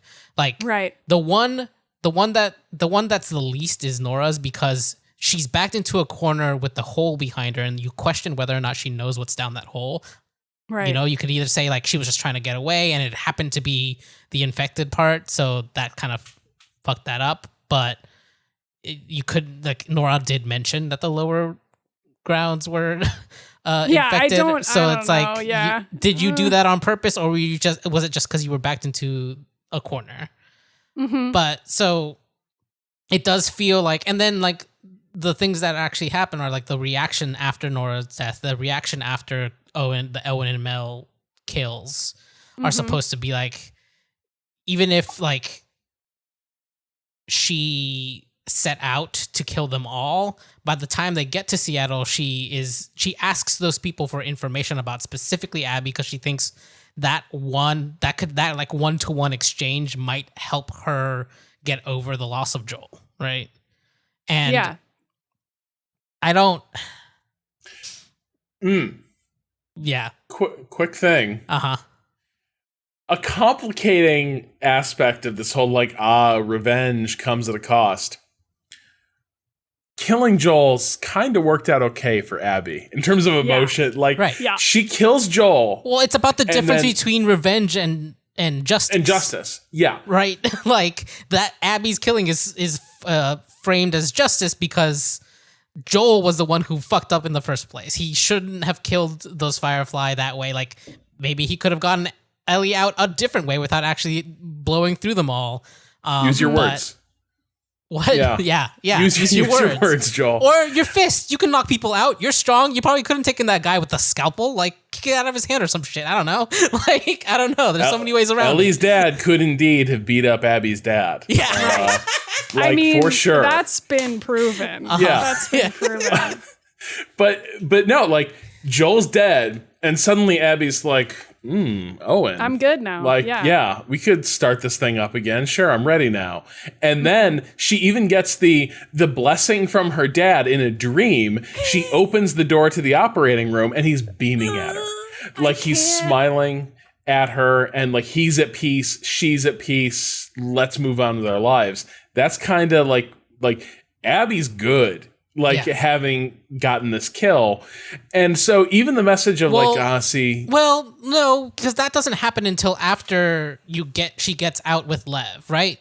That's the whole point of her arc, is that Joel's kill doesn't actually help her in her head. Yeah. She immediately has the nightmare about her dad again. And then the next time that nightmare happens, it's about Yara and Lev. And then the last time that nightmare happens, it's not a nightmare. Her dad is like at peace, which is like her because arc she started of, like, helping people. Because she started helping people instead of getting rid of This is getting not revenge. a portrayal of trauma that makes any sense to me, just as an aside. Like, you know how you get over a murder in 3 days because you have 3 cool dreams about your dad? Like, I don't know. Like, there's some parts of this game that I'm like, this is speaking to me on some level. There's a couple months of gap between Jackson and Seattle Day One. Sure. Because it's like, you're right. Winter, but I'm still and then like, they have to travel. this is so... Yeah, no. The arc definitely happens in those 3 days because it's all like, she's having that bad nightmare, Seattle Day One, before or after her talk with Owen. I forget exactly when, but like, it's definitely over those 3 days and meeting Yara and Lev, like, is the just span of changes time. everything for her. Yeah, Right. yeah. I mean, we're going to have another time jump in a bit where clearly people haven't gotten over things. And by people, I mean Ellie. So there's certainly a version of reality where you never get over anything. That's we have a good old fashioned dust up between our two heroes. I think, was it Tommy makes a lunge and distracts Abby for a crucial second, long enough for Tommy to apparently, looks like he gets shot in the head. It does. He does. And he has a scar later in the game that sure looks like he was shot in the head. Yeah. And it's a Phineas Gage we situation, think he's dead. It just yeah. But in this moment, we believe he's dead. Yeah. I think that matters. Yeah. Yeah. And Abby tears off in pursuit of Ellie, chases her into Ellie's territory backstage of this theater where she's been holed up for days. And suddenly you are being hunted by Ellie. Can I just say the first time you walk through that backstage, I'm like, oh, there's gonna be a fight in here. Yeah. This is fight central right here. Wonder what's gonna happen. Maybe some zombies get in. Who knows? Cool, creepy maze they've got back here. Yeah, a lot of cover. Really helpful. Really good for a melee fight. You can just sneak up on Ellie and try to take her out. Yeah, I mean, I don't know. It's fun. I don't think I enjoyed this fight ideologically. But mechanically, I will say Ellie was terrifying to try to fight. Like, they did that part really well. But distractions last like a split second on her. So like you can't just like throw a brick and then have her stare stupidly at the brick for like 5 seconds like everyone else does. She's like, brick, and then she immediately goes back on like active search, and like she is tough to get the jump on. Fucking dodge if you throw a brick at her, directly at her. I've never had one hit unless it was coming straight from like directly behind her. Like if you throw it at her front, she's always dodging that shit. Like fucking reactions of fucking cat or something. I was very much the mouse in that maze, just like trying to figure out like where I could get an edge on her. It's a tense sequence, and it leads to kind of Abby's, like, she's back in moral jeopardy in some ways, where she does get the upper hand on Ellie, and then Dina wakes up from her nap. And she's been napping. So pregnant, so sleepy. She's just so tired. She's so weak. Just comes in, jumps Abby. That doesn't go well. Abby wins that fight like instantly. And has the knife on Dina. And Ellie begs, like, she's like, no, don't, like, she's pregnant. Yes. And Abby's like, good. Right. Yeah. Because she's like, a fair trade is a fair trade. For Mel, 100%. And Abby is saved by Lev, who doesn't have any dogs in this fight. Like, Lev just doesn't know any of the backstory. Lev just walks in and is like, what the fuck is about to happen? Yeah. And just, like, sort of cries out, like, don't. Yeah. And I don't know, it kind of worked. Like, Ellie, like, all of Ellie's friends, not all of Abby's friends rejected her in some way, except for Owen, maybe, and Manny. But, like, the things she did to Joel. Owen definitely did, in that, like, he didn't want to have a real relationship with her, right? True. Like, they tried the real relationship, but then it became just hooking up, and, like, he was going to continue. There was never talk about him leaving Mel. Right. Yeah. Like that. No, there was though. Uncertain. Yeah. Remember just like, before. But I think that was like that sort of bullshit. Like, I want to keep this up, so I'm going to string you along type. Are you saying Owen is a fuckboy? Yeah, absolutely. This is what I'm saying. Okay. I think Owen's a good boy who's confused. Okay, sure, I guess. I think I'm more on Cado's side here. I thought Owen was all right. He seemed like a real dude. I mean, I say that about all these characters, and it's part of why you feel for them when they die, is because, again, the moment-to-moment writing and characterization is quite good, and you feel like these are real people, which is why the broader choices that they make are so much more frustrating to me, because they don't feel real. It's like this shadow realm where like in the moments the game is great, but if you actually look at what they're adding up to, you feel like you live in another world. And this is just another scene that's like that for me. Like, yeah, sure. Lev can be the wise child who steps in and is like, no, violence is actually wrong. No one has said this before, but here I am. Yeah, that part is definitely corny. But I do think it's a little bit earned insofar as like the early part of Abby's adventure is kind of driving home the sense that she's alienated from a lot of her friends. Yes. Because like, again, justice or no, people saw her torture a guy for like an hour and then like beat his skull in. And like, she's just not looked at the same way. Like she's lost her community of fireflies that she was a part of. And suddenly she's not of them quite as much. Like she and Manny are still cool, but like Mel kind of thinks she's a brutal monster. And a lot of other folks just have this weird discomfort of like, what did we do? Or like, did we make a mistake leaving those people alive? Because Abby and Owen just kind of bully everyone into leaving Tommy and Ellie alive. And so it just like, I think by this point, like the last connection Abby has is now like, okay, is she once again going to, pull the mask off and just like become a monster. Alienate Lev too. Yeah. Right. But she chooses not to. She makes the right choice here. I mean, there's no arguing with that. It's like the obvious right choice for her to make. The game's kind of done with her as a character with a journey in some ways from here. That's not her to say journey is complete. She's Lev's mom now. Yep. We did it. Not done with Ellie though. We can never be done with Ellie. No. So we go to it's a marathon. We're just still slowly jogging towards the finish line with Ellie. We go to the farm. Yeah. She's been spared. That Wyatt pardon? You know, you think the game's over here, and it ain't. It is not really over.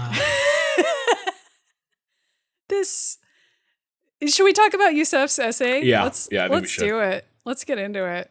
So Yussef Cole wrote this wonderful essay at Bullet Points Monthly about the farmhouse, but also just sort of more largely about Jackson as it's presented here, and just I think, I mean, the town of Jackson as we see it, like there's some exceptions like Jesse, for example, but it's predominantly white. We've sort of touched a little bit on that dance where Dina and Ellie share their first kiss. I feel like it's worth noting that there's like a lot of cowboy signifiers and hoedown signifiers at this dance. Dina's wearing cowboy boots. I think she's wearing like a plaid shirt or something. Like she's really embraced this certain aesthetic in this moment.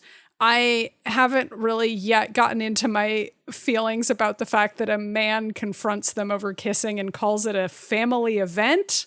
But Yussef gets into that in this essay, and sort of the idea of a vision of like, let everybody keep to themselves kind of conservatism of like, yeah, it's okay if you're gay here. But I don't care what you do behind closed doors. This dance. Yeah. Like, don't be doing that. And like, this isn't really something Yussef gets into, but like part of why that disturbed me so much was because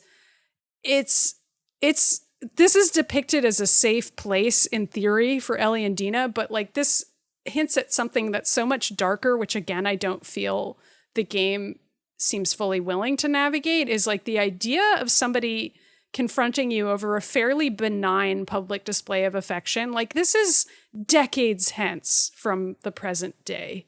Like we're far in the future, but we have to imagine that this still operates according to a sort of stereotypical Midwestern form of bigotry where like the family must be a certain way, and that anyone who's outside of that will be told that they need to not express any difference. Like that is, if I were Ellie, I would be very upset and alienated in that moment. And the game kind of hints at that, but then it just sort of drops that ball. And big picture zooming out, I think I have to take it as being like an interpretation of queerness that is expressed through like the way that straight people imagine a queer life is, which is like, it's mostly normal and it's a lot like the way a straight relationship would be, but every now and then somebody might be a dick to you. And like that presentation just really didn't vibe with me at all. I felt like that. I don't know. What did you guys think about it? What, just a thing you mentioned there about what goes down at the dance. Yes. One of the things Yussef calls out is the fact that like the opening of the game, the way that is squelched is Maria goes and makes Ellie entertain Seth's apology. Yes. And Right. yeah, okay, Seth is definitely being forced to eat crow here. Yes, But that's true. also, Maria is very much like, we are putting an end to this, right? We are wrapping up this little disagreement we had, and it goes back in the basement. Like, we don't talk about this anymore. Yeah. And yeah, it does kind of, it like two things occurred to me with that. One is that does kind of point to the sort of soft, not necessarily authoritarianism of like small town life, but like the weird hierarchies you get in those towns. And I'll come back to this point in a second. No, it relates to this next point, which is that is Abby and her queerness, is she actually protected and tolerated as one of the town, or is she protected as Joel's daughter? Right. That like a thing I always think about a lot as just like something crystallized my understanding of privilege and like queer politics in some ways. I remember years and years ago when John Edwards was running for vice president, he got in a debate with Dick Cheney. And John Edwards was the corniest motherfucker, and we later learned he's just a creep fuckboy too. Yeah. But he tries to pull the like, we're just supportive and inclusive of all gay people. We think, gay relationships are as valid as anyone's. Yeah, they're like valid. Vice President Cheney, I know his daughter, Liz is a gay woman. And Cheney had this really icy reaction, like gave no ground, like didn't even entertain, like that this was even something that he cared about, or like would even entertain the notion that like tolerance from John Edwards was something he needed or cared about. But the thing that was revealing about it to me is a Cheney can do whatever a Cheney wants, right? Like the rules have never been really for rich and powerful and connected people. And that is, in the weird world of Jackson, kind of what Ellie is. Ellie is the adopted daughter of like one of the town's top leaders. Maria likes Ellie a lot. She's clearly also one of the like matriarchs of the town. Like, is queerness tolerated in Jackson, or is Ellie tolerated because of who she sits with? And it's like, yeah. And is this really the first time that a queer couple has engaged in a public display of 20 affection years. in this town? Yeah. Like that to me was really bizarre. Was that I was like, people aren't kissing? Are they holding hands? Like, what the fuck? Like, that is a vision of the future that is actually quite grim to me. And divergent from when the world ends in 2013 in their alternate timeline, where it's like, this already would have been kind of like retrograde. But we have to believe that the world is going to get more conservative, more fascist, more like able for a cult to rise that believes in like extreme gender essentialist viewpoints, like the idea of like child brides and like that, like all of these concepts are supposed to horrify us. And I think this scene at the dance was probably not supposed to make me feel as alienated as it did, honestly. It was definitely something about the first 3 hours of the game that I was like, this is very odd, especially because it's juxtaposed with the idea of violence and when and if it's justified, which is another thing that I've circled back to many times on this show because it's something that I feel is very inconsistent in the game and is one of its principal failings. Because in this moment, I believe this is the moment when Joel realizes Ellie is gay, by the way. It is not clear when Ellie comes out to Joel, if it's when ever. he knows beyond doubt.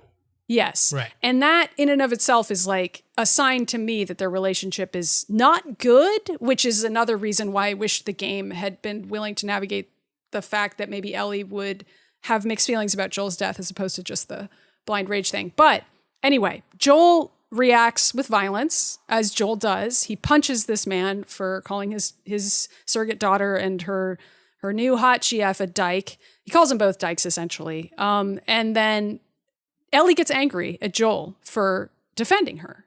And the first time I heard about this scene, I was real confused by it because I was like, well, why wouldn't Ellie have been the one to punch the guy? I would have been really mad, first of all. And then also, like, why would she be mad that her family is standing up for her? Wouldn't that be good? But then, of course, we learn significantly later in the game, like 23 hours in, that the reason she gets mad at Joel in this moment has absolutely nothing to do with politics at all. It's not about identity. It's not about any of these larger structural issues that are clearly happening in Jackson. It's just a personal disagreement between her and Joel. And it's not about this guy. This guy is a prop, and he's there to just be like a baddie, just like an inarguable baddie. And like that cheapens it so much to me because I'm like, oh, so like the baddie that you came up with to like insert a conflict between Ellie and Joel that like underscores their tension is a guy who walks in and calls Ellie and her girlfriend dykes. Like that's... Like, do you not realize how serious that is? Like, how fucked up that would be if this type of behavior were tolerated in the society and, like, what it says about the society, which I think is something that Yussef gets at in this essay, which is, like, mainly about all of the conservative signifiers that are present in Jackson. And it's whether it's intentional or not, like, maybe you just collect these signifiers and they may have meant something to the design team that signaled safety, but, like, in the larger world, this vision of like cowboys and like crafting a frontier out in this wacky world, like has some pretty horrifying other connotations associated with like frontier expansion and the murdering of indigenous people and like the othering of both indigenous people and also like the concept of the wilderness and like equating those things. And to put a place like Jackson with all of those frontier signifiers into a zombie apocalypse game where the outsiders are brainless zombies it's a disturbing message. It is a disturbing image to convey. There's a line here in Yussef's piece. There's a lot of good ones. There's a line here. Cowboys are finally back, and their endless arsenals with them. The premise that supports both prepper fantasies and suburban paranoia is the same. Protect your own, enforce your borders, shoot first, and check the bodies later. It's what drives our protagonists to do the violence they do, and it sits quietly in the background of even the game's most peaceful scenes and its most communal spaces. And I think this has been, like, I think these signifiers have been there from the start. Like, one of the things that always struck me in The Last of Us 1. So The Last of Us 1 opens in Joel's house that he has with his daughter, Sarah. Yes. Yeah, I think so, yeah. And it's your typical suburban family home, like a den with a TV, nice kitchen, a dining room. It's like, 2-3 bedrooms. It's a nice suburban home. Yeah. The rest of the game, as they wander through the world, Joel is repeatedly going through the ruins of what was once his life. Like, every place they go, it's frequently the suburbs, and he goes through the ruined remnants of homes very similar to his own. And you remember 2013, like, this is the wake of the financial crash and everything. I always read that game as in large measure being about this anxiety of what is happening to this specific way of life. What has happened to us, right? Yeah. Like, what we wanted seemed pretty modest. Why is this being taken away? Why does it all feel precarious, like it might just like we'll never crumble? Have a suburban home, et cetera, et cetera. Yeah. Yeah. And I was sympathetic to it in some ways because I understood, like, in the years that they would have been making this game, a lot of people had fears around this. But it did have a really specific interpretation of, like, what this character is confronting. What is tragic to us is this vision of suburban tract housing, abandoned and the families being gone. And there wasn't a lot of room for, like, what would that sort of stability and security look like in an urban setting, right? Like we again and again, we return to these visions of suburban America, specifically like the type of life Joel lived. The Last of Us Part 2 is like, oh, they're happy in Jackson and later at the farm because they have all of that. Like, they don't reinterpret what happiness could be. One of the things that jumped out at me is after Joel is buried and you're going through his home one last time, I couldn't help but think, like, this has all worked out pretty well for Joel. Like, house is huge. Huge. He's got huge. My dude got a meat grinder on his counter. For like 6 bedrooms, it's like freaking absurd. His guitar room, his workshop, his master bedroom, 2 bathrooms. Who is living there besides Joel? It's just Joel, right? It's just Joel. Like, he's alone rattling around in this big. freaking 6-bedroom, like, sprawling house. I can't. Right. But I'm sitting there and I'm like, so Joel actually got everything he wanted, right? Like, by the end of the game, he's got, well, sort of. He had for a number of years this relationship with Ellie. So he had a daughter. He was a big man in town. He had a gorgeous home. Yep. Like, Joel lived like a king in this world. And to an extent, I couldn't shake the sense of I think we were supposed to see this as like, oh man, just look at all his things. Look at this beautiful little home. But it's not a little home. It's huge. And it is a world of want and terror. Yeah. And he has kind of a mansion in the only safe electrified city that we know of. And here at the farm, somehow Abby and Ellie and Dina have fenced off like a river valley to themselves almost. Yeah. And they have like sheep and chickens and like they are self-sustaining. Like they have, I think they're growing grain. It's like amber waves of grain is what we're looking at here. It's so Americana. It's so much. It's that Wyeth painting. It's Christina's world. Yeah. Yeah. I mean, by Andrew Wyeth.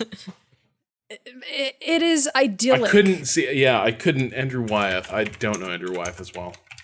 It is. I think you've seen this painting. To feel comforting and safe because they are going to rip that away from you. But if you're already initially unnerved by this house, then it obviously doesn't work as well. But anyway, as we all remember, Ellie and Dina's had the baby by this point. We're ahead at least a couple years. I don't know how old JJ is supposed to be exactly, but he's a pretty young baby. Clearly he has been named after Jesse and Joel. There's a letter lying around from Jesse's parents saying they just forgive all of it and they totally understand, which was a button on a story that I also was like, I don't know, but okay, sure. By the way, there's a little aside about like Jesse's parents, also very important people in the community. Like, it's weird. Like, this is like a John Hughes movie where like every one of these kids is like quietly connected to somebody big in these the community. These are the princes and princesses of Jackson, Wyoming, out on a revenge quest that may be selfish, but who's going to tell them not to? Like, they can do whatever the fuck they want. Them? No one. Yeah. Like even little questions like, boy, that's a lot of high security fencing that like would be expensive in this world. Like, that is a lot of steel and like pilings for those fences. Somebody dragged that shit out there to let them do this. And it just is so like, again, this is literally homesteading. This is they are a fortified, self-sustaining frontier farm, and everything the light touches is theirs. And what light it is just, again, like I'm looking at Christina's world. This is restrained though. Yeah, I know. Like, it is it is sunset, but it's like sunset that's so overdone. It's like there's a nuclear attack happening in the background of the entire scene. But it's gorgeous. Yeah. It's a very soupy sunset. You know, a lot of people have asked me, would you like the game more if it ended at the farmhouse? Because I think people assume that because I'm dissatisfied with this game, I want all queer stories to be happy or something, which is extremely not my take. Like, I'm down for a story where Ellie's the villain and where Dina gets the heck out of there, which is basically what we're about to see. I'm down for it if it's a story that feels like it speaks to Ellie's characterization before this game and even during this game, which I don't think it does. And also I wouldn't be happy if the game ended here because I would still have all the same problems that I do before with the game's overall pacing and structure, which what if it's just about to make them all worse?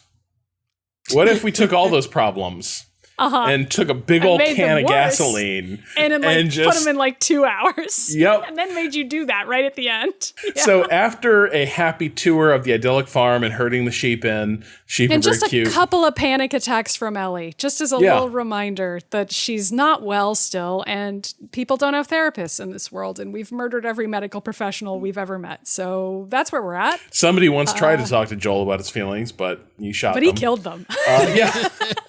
So Ellie has this like PTSD, like cinematic flashback of like the world dissolves. She is in the moment of watching Joel die again. It's the vision she's had throughout the game. And she like kind of like goes into this panic attack while she's with JJ. And there's kind of the shame of like, did I just endanger this child? Yeah. Dina like quickly takes the child away and is like, hey, this is fine. Like, we're going to get through this. It's okay. You're safe. But it kind of breaks the moment. We have the flashback to the night of the dance as, on another day, Tommy shows up. He's alive. And he's like, I found where Abby is. Yeah. And the reveal is that Tommy is alive and he has not gotten over anything. He has become just a shell of his former self. He is not over it to the nth degree. And he's like, hey, Maria's left him. We gotta get out there murdering again. I just have the hunger. But he's like, I can't murder because I'm fucked up with my injury. Yeah, but my head's all messed up because of getting shot in the head. But you can go murder. Yeah. You can still murder, and you better do it for me, or else you're a bad daughter, surrogate daughter. Again, like, damn, dude. Like, all right. Yeah, I'm not sure. I guess I never really had a great feel for Tommy's character. Like, Tommy was going on a revenge quest because, like, they killed his brother pretty brutally. Mm-hmm. It was horrible. He felt kind of obligated. I didn't fully buy it because the game opens with Joel telling Tommy this story about a horrific thing he did, and Tommy kind of being like, well, that sucks. I can't say I would have done any different, but he couldn't say I would have done the same. Yes. But yeah, and then he's also the first guy to be like, hey, I think we need to call this off. Like, right. Which kind of gives you the vibe of Tommy being the guy who's like willing to call it quits on stuff. But now he does make reference to we'll come back eventually. When they're like, Dina needs to go back. Yes. When they're like, Dina needs to go back. If Dina wasn't there, Tommy would have tried to go through with it. Right? The whole point is that maybe he would have. Yeah, I don't know. I mean, I found it all absurd by this point. So maybe that's just me though. It is a weird arc because at the beginning he does try to tell Ellie to stay. Yes. Right.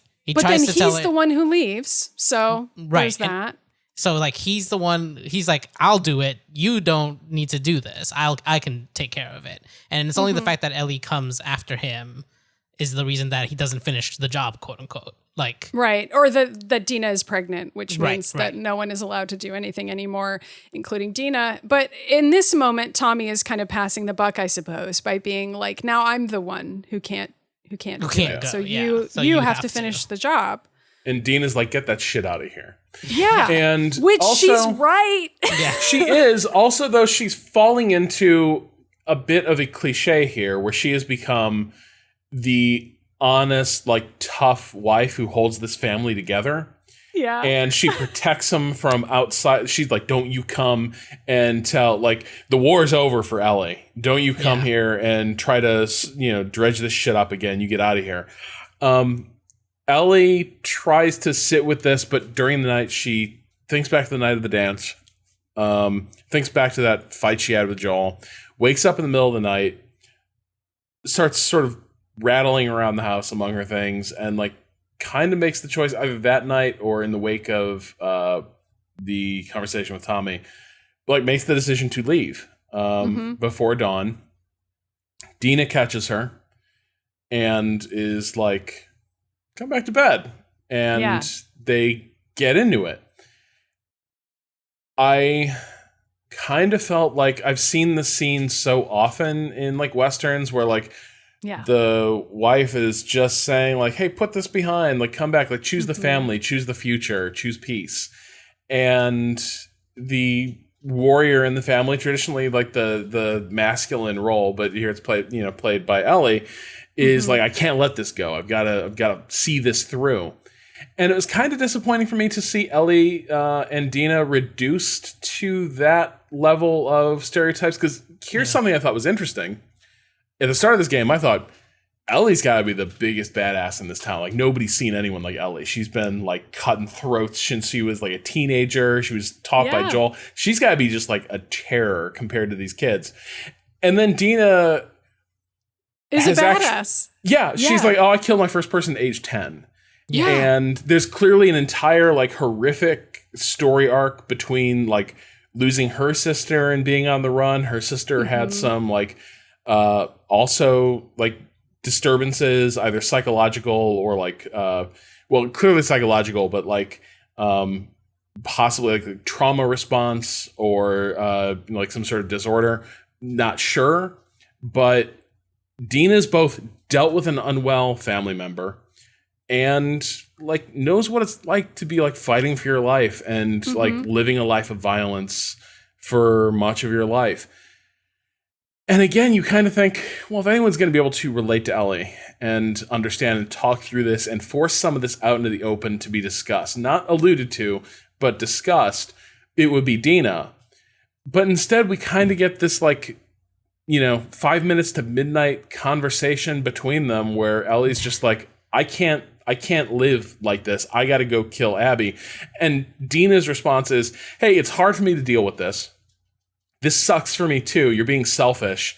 If you leave, I'm not doing this again. I won't be here if you go off and do this. Kind of a nuclear option. And it was just, this game makes a lot of room for a lot of like extended sequences, and the collapse of their relationship felt a little rushed, and it didn't feel like we saw their relationship evolve a bit at the start of the game as they become a couple. Here, as it unravels, I don't feel like it's built out very much. It's not. I mean, there's so much left on the table in that time jump that I think, again, is like it's there for the player to fill in, which you can fill it in with all the nuance that you want to fill it in with. Whereas I feel like these are characters who, I mean, a lot of the character building between them happens off screen, and we just have to imagine it. Like, for example, they were best friends for years before they fell in love, which in and of itself is a very compelling story and like a cool romance that I can relate to in my own life. So I really liked that they did that, because I was like, yeah, that's cool. Like, sometimes people do that, but I don't. Then what happens in this year and a half in between? Like, maybe Dina's constantly dealing with Ellie having these panic attacks and like never being able to move on. But like, she seems like somebody who'd be more sympathetic to that, or at least like willing to work with a partner on it. And also they're both so young and they have a baby. And I'm like, they're like 20 here, 21 maybe. And like, that's still super young. So like, you can still work through some stuff, but yeah, it's very sudden. And I guess it doesn't really have to be. I mean, I was kind of hoping for more of a real breakup between them, or at least like a moment where Dina stands up for the relationship, or Ellie does, or like one or the other of them actually expresses what they feel they're losing. Because since we don't know, we're just meant to assume that it was good. But like, the only evidence we have that it was good is like the 5 minutes before of them dancing together in the kitchen, which looks pretty fun. So we're like, okay, so I guess the relationship was sunshine and roses and sunsets and amber waves of grain up until Tommy showed up? Or has it just been a real rocky path the whole time? In which case, maybe we're sympathetic to Dina here and we're like, of course she's fed up. Ellie's just been a piece of shit this whole time. But if Ellie's just been a piece of shit the whole time, then I'm just like, cool. I have played an entire game about a selfish person who is also very laconic, very hard to read. And I have to bring all of my own emotions to the table and put them onto her in order to imagine that she's a person. Like, that's really rough. Like, you got to give me something here. And they just do not. Yeah. It is such a... When Ellie's just like, I can't sleep, I can't live like this, it does kind of have this, okay, but like, what have we tried? It's like she's a video game character. Like it's as though she's like drawn by some unseen force in order to continue video game charactering. The only solution I can think of to this problem is to go kill Abby. Like that worked well before, so I will go back on this quest. It's like this is dumb. This is like it's not compelling because like without that enunciation of like, here are my motivations. Here is why, even long after the pain of that initial grief has faded, here's what is driving me past the point of any reason. And this is the moment. Like this is the moment to say it. Like, look, beyond even like the trauma of seeing Joel die, here is what it is about me that forces me to do this, or here's what it is about like where things were at Joel, or what exactly like Abby. Which is what exactly? Like, do you think there is an answer to what? Wait, to like why do you think that Ellie decides to go kill Abby at the end? Like, does she really think it's going to make her feel better if she kills Abby? I guess I don't buy that either. Like, why would she think that? Because nothing else has. Well, because she thought it would in the first place, but she didn't get to. Abby got away, and she keeps having the traumatic flashbacks, right? Like, but she thinks that time has gone by. That's like magical thinking, to be like, if I just kill this other person, I won't have trauma anymore. And like, I feel like within the immediate aftermath of Joel's death, I can understand having that sentiment, maybe for the first like couple hours. Maybe through all of Seattle. The more time goes on, the more times you think to yourself, wow, maybe the problem is me. Or maybe, like, especially if you're an insecure person like Ellie, like, I just feel like we should have these moments where she's sort of questioning this and being like, maybe this isn't going to work. Like, I do wonder, there is a certain... and like this is probably me reading more into it than is actually there, but like there is a certain sense that there's a certain sense that to me that Ellie never developed any sort of introspection because Joel never had that. Like Joel doesn't actually feel guilty about what he did to save Ellie. He only knows that it's bad because he understands like what other people expect, but it's not like there's actual guilt there. And I feel like that was passed on to Ellie in the way that she deals with trauma. She's like, she's not that introspective of a character, it feels like. And so this idea, this like, and yeah, like it's just like, I don't know, maybe I've known some hard-headed people that will hold on to a grudge, right? Yeah. And you pair that grudge with like the PTSD flashbacks and a misunderstanding of what trauma really is, because no one is there are no therapists, right? Like she's just living out with her girlfriend and her girlfriend's trying to calm her down when the events happen, but they're not actually working towards any sort of meaningful coping mechanisms, right? And so I that's the only like tinge of like, I could understand her insistence on going down this path. My issue comes from Dina's reaction in this moment of not saying like, let's talk it out. Yeah. Right? Like Dina being the one that doesn't say like, Dina being the one that gives the ultimatum here was the one that was just like, what the fuck? Like of the two of you, you are the more well-adjusted person that like character-wise would believe would be the one willing to talk through things. Like you're already helping her on a daily basis, probably not daily. Who knows how often we don't know how often her flashes are happening, but it's obviously something that has happened that she's helped her through this time. But for some reason, Dina's like, this is the last straw if you leave, instead of being like, let's talk about why you're leaving. Right? And it's like, what led up to this? We are left only to imagine what led up to this. And if Ellie for as much talking as there is in this game, it feels like they focus on the wrong parts of it. As much like as you get like walk and talks with other characters, some of those things feel like less important and more like background characterization, where like this plot point could have used way more time. Naughty Dog characters can banter all day, but when it comes to actually talking about like the real shit, they just suddenly they just clam up. Yeah. But yeah, I think like if I could buy that Ellie, like I could buy that this story is saying Ellie isn't an introspective person. She doesn't know herself. She has no way of coping with what she's dealing with. But then again, I would hope that at this point in the story, then Dina would be the one to call that out and explain like, okay, here's what I am saying. This isn't about Abby anymore. It's about you. It's about who you are and how you process emotions and like what you open the door for. You expect that then to like establish, okay, here is how the people who love Ellie now perceive her. And that tells me like, okay, here is what has been driving her. The game, once again, kind of like steps away from characterizing her, and I think it's because the game thinks it has one last reveal in its pocket that will like somehow the riddle of Ellie's motivations is like some sort of really real narrative hook, but actually it just keeps getting more mysterious, and the reveal they've got in their back pocket sucks. Like it's a terrible from an explanatory standpoint. I'm curious about this because I actually came away a little more positive, I think, than you. Like overall, still think the game was not really worth it, but I still think this last reveal kind of actually solidified a few things for me. So I'm interested in your take on this, Rob. I did not read your piece before this because I wanted to hear it from you. We have so many more fight scenes to go, folks. Well, sort of. So yeah. Okay, we cut to Santa Barbara real quick. Hey, what are Abby and Lev up to? Abby's trying to get back with the Fireflies. She's like... It's very Joel and Ellie, the first, the last of us. Yeah. Although it's also like...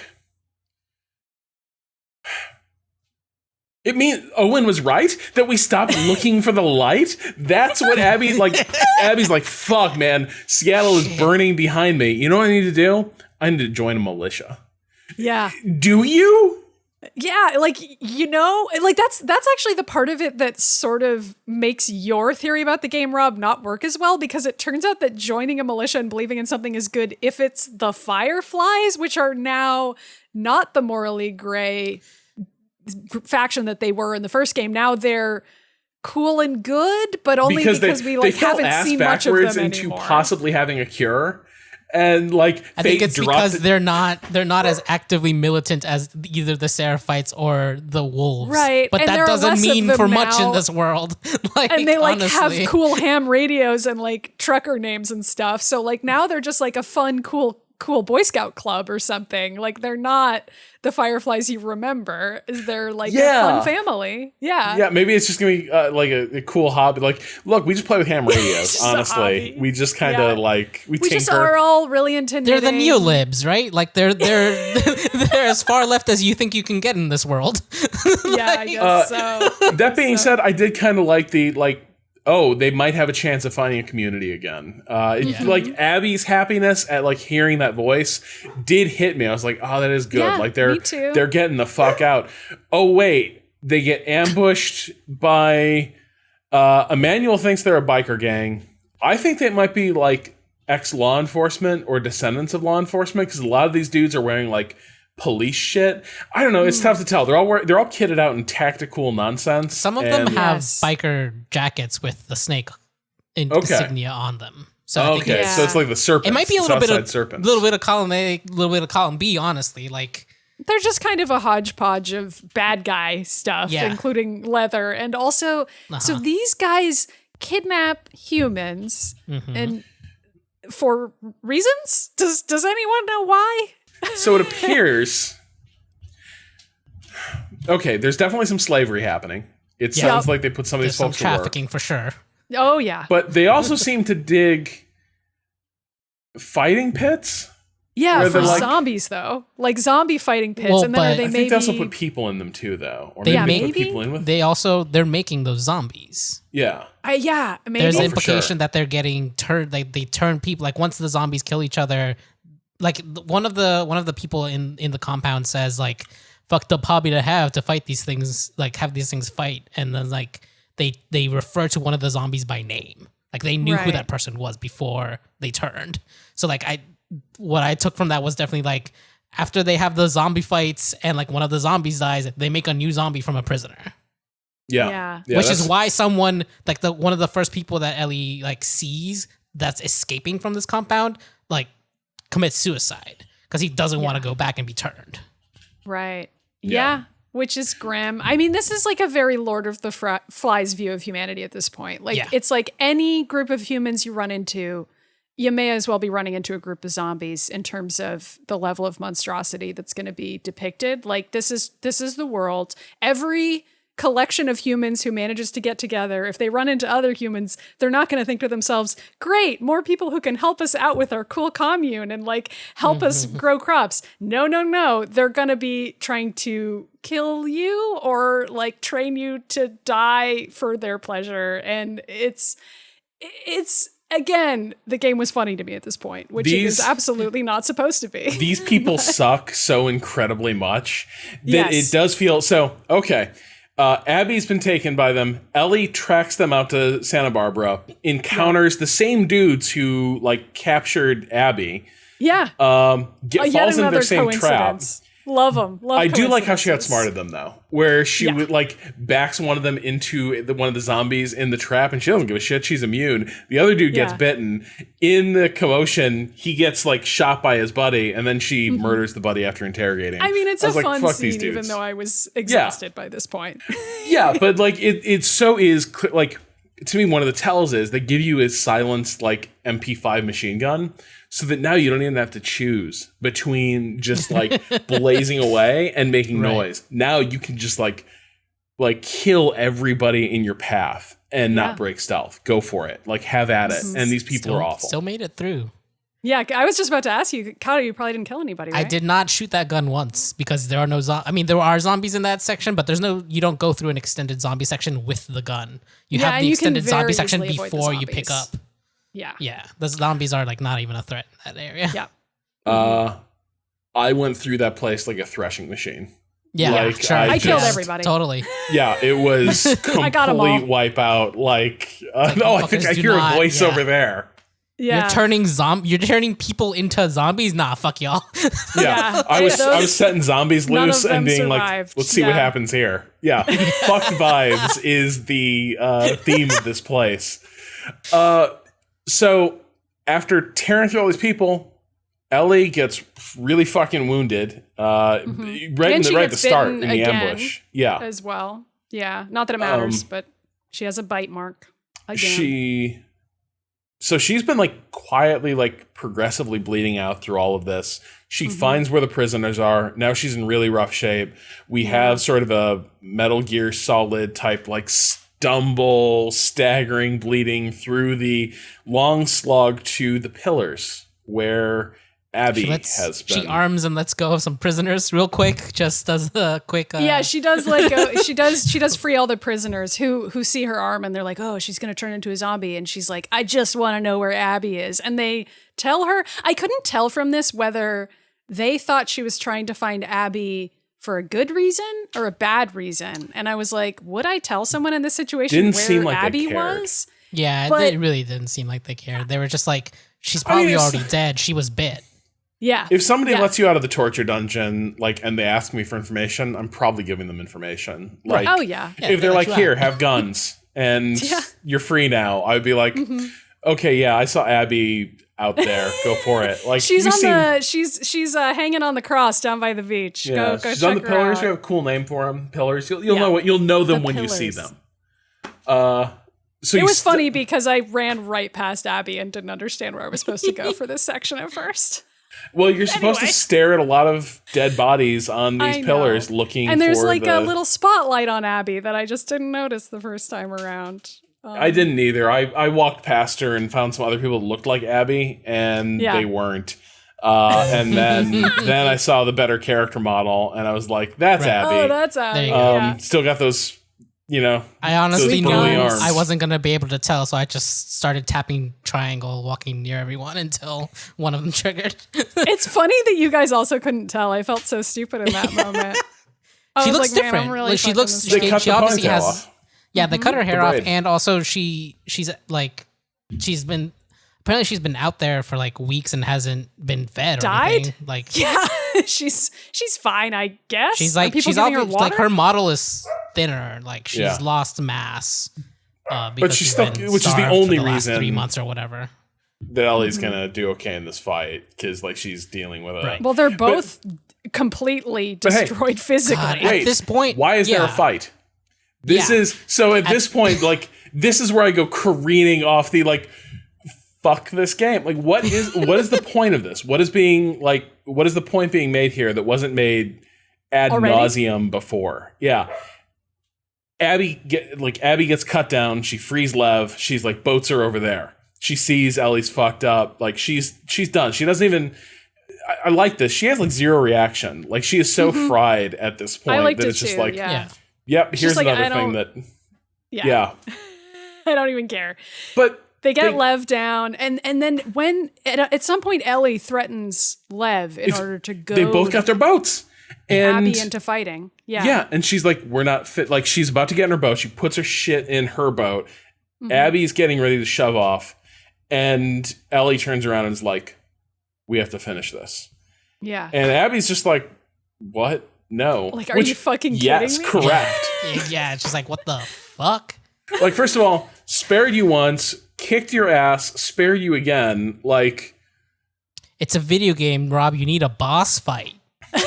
And also, we already did this fight, but we were playing as Abby, so now we have to do it as Ellie, cause parallels. I liked this fight better when it was in Death It's Stranding. like poetry. And it's like it turns into Rock'em Sock'em Robots between yes. yeah, that shit's good. That was a good like beachside rumble. This is like Ellie holds a knife on Lev, so in case like there was any doubt that she's just like completely debased herself, like now she's threatening to cut a kid's throat to make this fight happen. Yeah. And so the fight happens. Like, okay. Like, just dragging herself out of the boat again. It's awful. I can't stress enough how good the sound is in this game and how much that worked against me at the end of this game, where it is like, this is like 10 minutes of two women that you've played as for much of the game. They're your main characters. You sympathize with them. It is like 10 minutes of hearing these characters brutally beat the shit out of each other. And just like, it is appalling. My partner was like, in another part of the apartment, and eventually she was like, what the fuck is going on? Because it is like, it's like, oh, I'm just watching Snuff over here. That's what I'm don't up to. mind Like, me. Just a video game, hun. Yeah. It's really, really awful to go through. And clearly that is intended. Clearly, of course, it's meant to feel bad. Did you feel bad, Rob? Did you feel really bad? I did, but also kind of Did like... you not want Ellie to kill Abby? Oh, I bet you wanted some Ellie to put the controller down times. again. Yeah, I was like, don't you do it. Yeah, And but you had to get to the end of the game. Yeah, did you stop it. at the strike? Yeah. Abby gets back up. Yes. After long enough, she has to do it again. Yeah. So you gotta give her she puts her hand up, she's begging you not to do it, and I'm like, cool, I win, let's go. And it's like, no, like you gotta get it. Break her face. Yep. In the fight, she bites off Ellie's 2 fingers, I think, on Ellie's hand. Ring and pinky, yeah. Yeah. And then Ellie sort of reverses the whole and just starts drowning her. And has this fight in the bag. She's won, and then she gets as she's drowning Abby, and Abby's struggles are starting to fade. Ellie gets the vision of Joel on his porch back in Jackson, looking at her and smiling, similar to playing guitar. Yeah, similar to the vision Abby got of her father Right. When she was able to it's the only way you can move on. Yeah. You gotta have a moment where your dad smiles at you. You gotta have the force ghost of your dad like just beam at you. Yeah. And Ellie stops drowning Abby and starts weeping in the shallows and just tells Abby, like, go. Just go. Mm-hmm. And Abby leaves, and that's the last we see of her. And Ellie's alone, crying in the water. Mm-hmm. She goes back to the farm, walks up to the farm. It's clearly dilapidated. Wait, we have a we have a little cutscene, a flashback, Joel here, and Ellie, where you learn what happened, what she was thinking of. It's at the farm. Is it? Yeah. What? I thought the flashback happened before she goes back. It happens when she sits with her guitar. Oh, no, you're right. So she walks back up the hill to the farm, and you can tell it's dilapidated. And that did kind of hit me, where it's like, oh, fuck. Like, the siding's all Dina fucked got up. the fuck out of there. Nobody's cleaning those gutters. I was like, good. Yeah. I shouted at my TV. Oh, yeah, no, like, Dina, like, good for you. Like, you know. Get out of there, girl. Nothing good there. Yeah.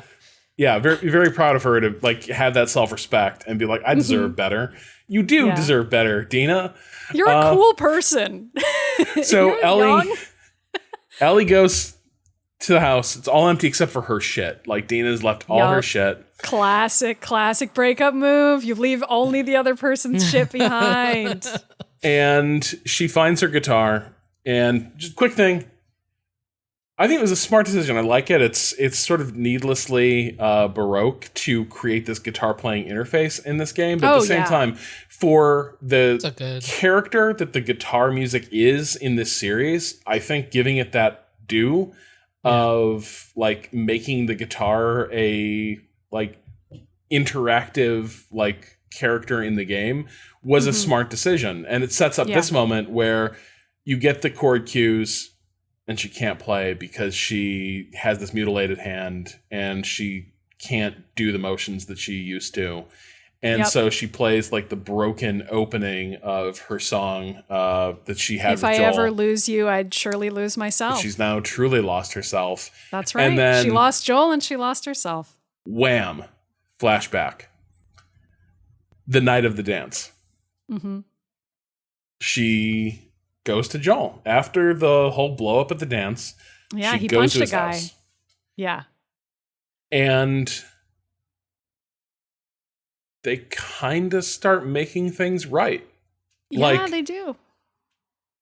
I think, like, here's my interpretation. Cado, you're asking, like, why does this fuck everything up for me? Here's what I see in this scene. After the blow up at the dance, Ellie goes to Joel's house and realizes this can't go on like this. And she explains it to Joel that she's never going to be okay with what he did. He is like, what he did was unforgivable. And she never wanted, she wanted to save the world. You know, she wanted this immunity she had. Yeah. She wanted to save people. She feels that every person who dies of infection at this point, on some level, might morally be on her. Mm-hmm. And that is the thing that Joel has also inflicted on her. It's like survivor's guilt, you know, to the nth degree of like everyone who dies of this sickness in this world, and there's a lot of them, could Ellie have saved them by dying? Joel has inflicted that on Ellie. She makes that clear, and that he didn't have the right to do that. Joel basically says, I couldn't have made a different decision. I wouldn't make a different decision. If we were back at that moment, I would do it all over again. And I think that's honest. Like this is the gulf between them. Like Joel puts that sort of personal connection above everything else. Like family is above all. He puts Ellie above everything. Ellie doesn't. Like Ellie is a bit more in this of a moment. She doesn't, at least. Yes, yeah. Ellie's a bit more of a we live in a society type character, but she also recognizes she does care about Joel. She loves Joel, and like he fucked up in a way that like a overprotective father would, who had the capacity for limitless violence, and that's what he did. But she says, like, I don't know if I can forgive you, but I would like to try. And Joel is spared the pain. He's like stricken in the scene. It's a really beautiful scene where like he's stricken with this. He's like, I would like that. Like just the like the fact that they will try to work past this and try to get the relationship back to a good place. And then of course the next day we know that Joel dies. Right. But here's my thing. From the start of the game, we knew that things ended on an awkward note with Joel and Ellie. Like, we knew that from the start. People were saying last night you had this huge blow up. So it's always been kind of implicit that there was something in the relationship unresolved from Salt Lake City. Right. The game has now told us exactly how that was resolved. Ellie found out everything. But then we also probably figured, okay, well, she was furious at him after that revelation, and it's in his death that she realizes that, like, I made that guy feel like shit.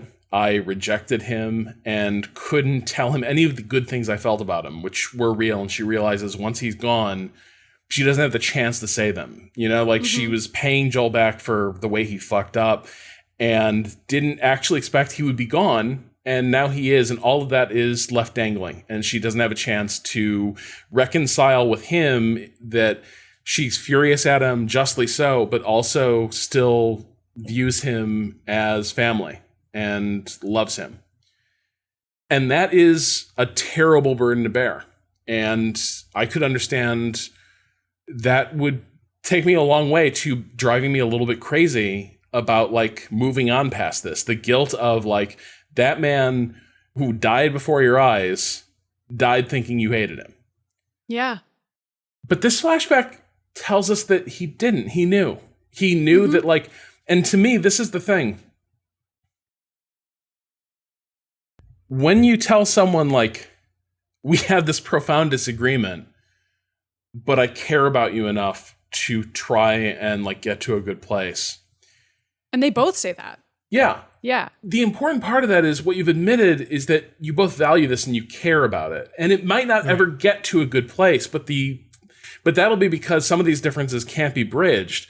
But that doesn't change this core underlying reality of we do care about each other. We love each other. It's like it's closure. It's like a form of closure that up until this point, I assumed Ellie did not have.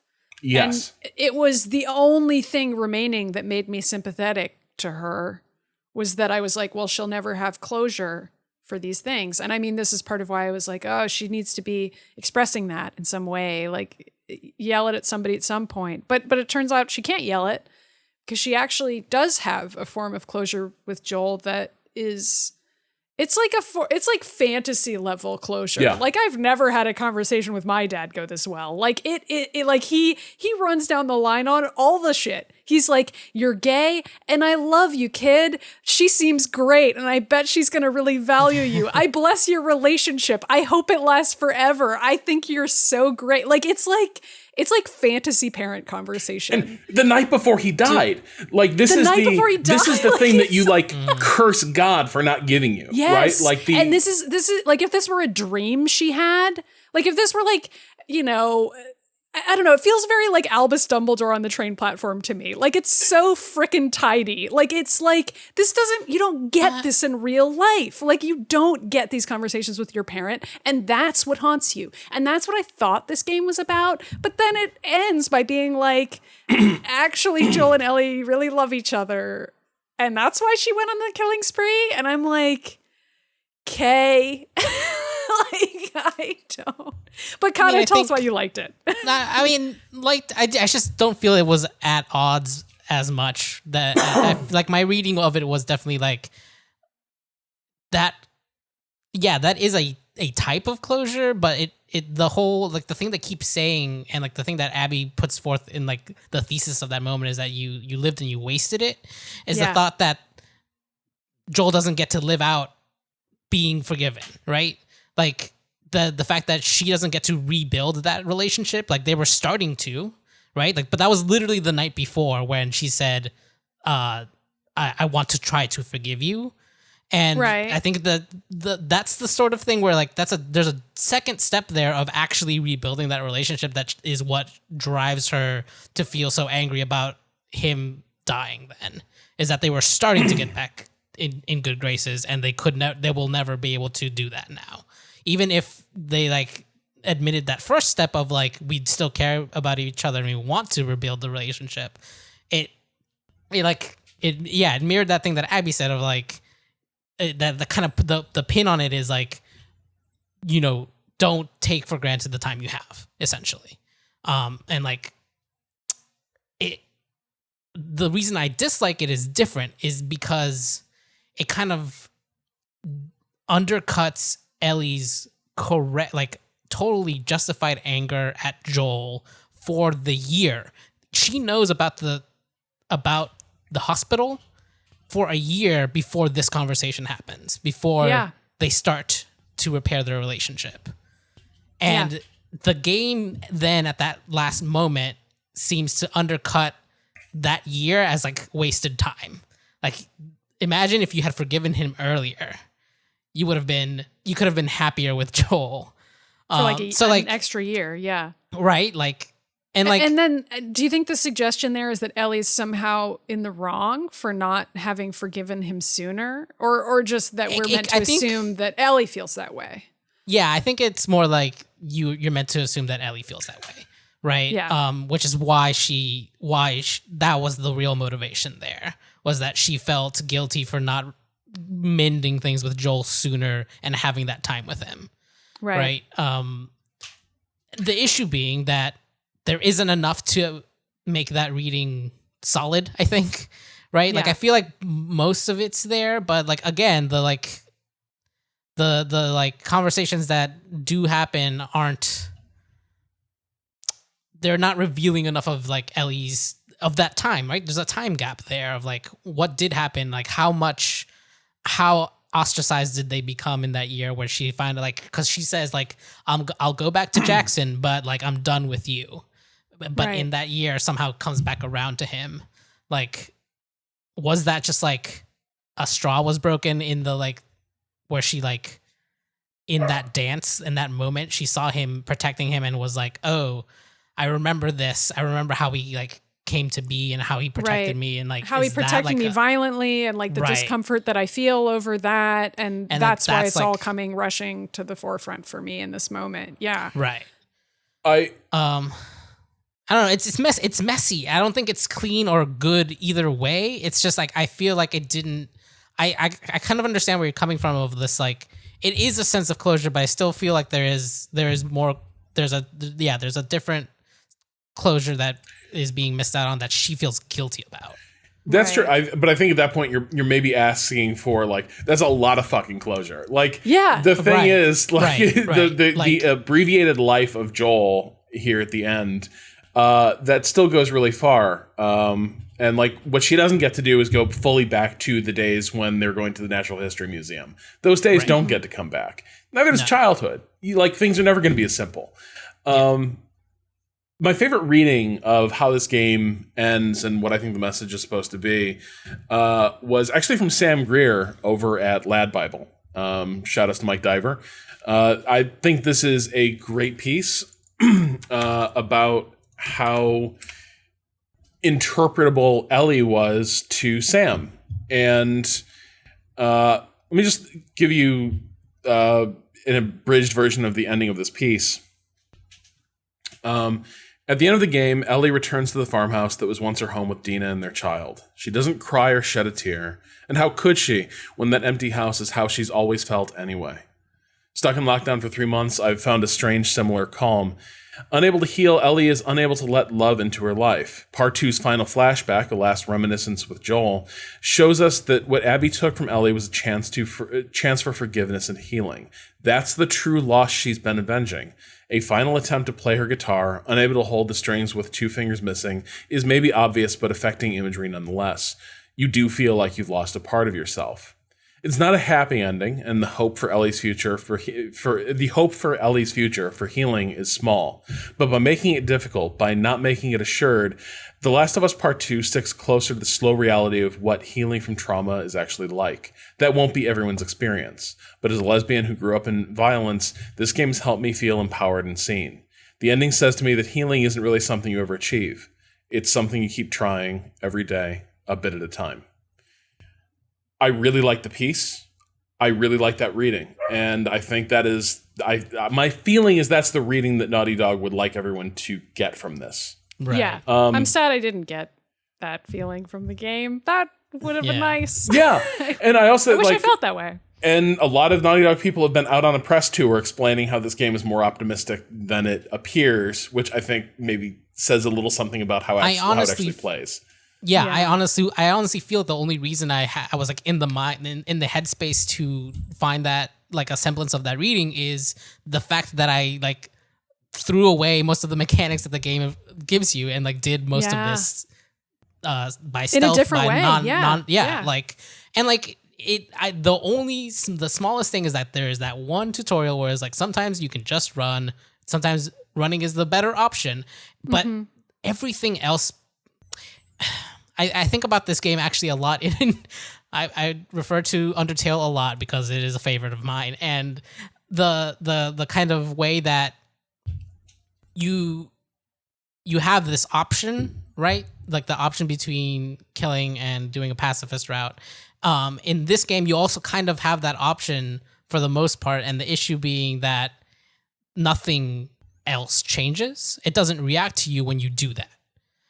It maybe allows a psychic space to arrive where like I was a little more willing to believe certain moments of Ellie pulling back and being able to read that ending that way, but it's not enough because the game it's not pushing you towards this as a viable outcome, right? Like there's nothing to say, like no one, like I'm the weirdo for having done this. It's not that the game was trying to say like, maybe if you go through with stealth, you'll feel differently about it. Like that's not in the game. It's just because I like to try to fucking break shit sometimes. And I just wish that there was something like that. Or that it was easier to do that. Like that the game kind of rewarded that more and that you didn't feel like that was the wrong way to play. Like it would be cool if that was like a really viable way to play the game. It felt good to do.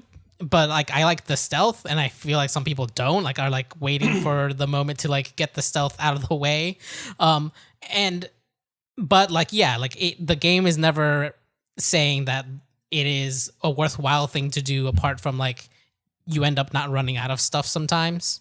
And I was also playing the game on a hard already to like kind of take down the amount of like consumables available. But it's just like I wish the game had made that option clearer and had reflected it more often in its narrative than it never did, really. Yeah, I feel like that's one issue, but we've mentioned the length so many times that I feel like it's worth hitting again now that we're in the final hours of this very important long podcast. It's more. That's really my issue is pacing and length. And it's why, even though there are small moments in this game that I think are incredible and stellar and worth highlighting, and we've highlighted them today, it doesn't all hold together to me into something cohesive or something that's saying something meaningful. It's long, and if it showed more restraint, it would be such a stronger game.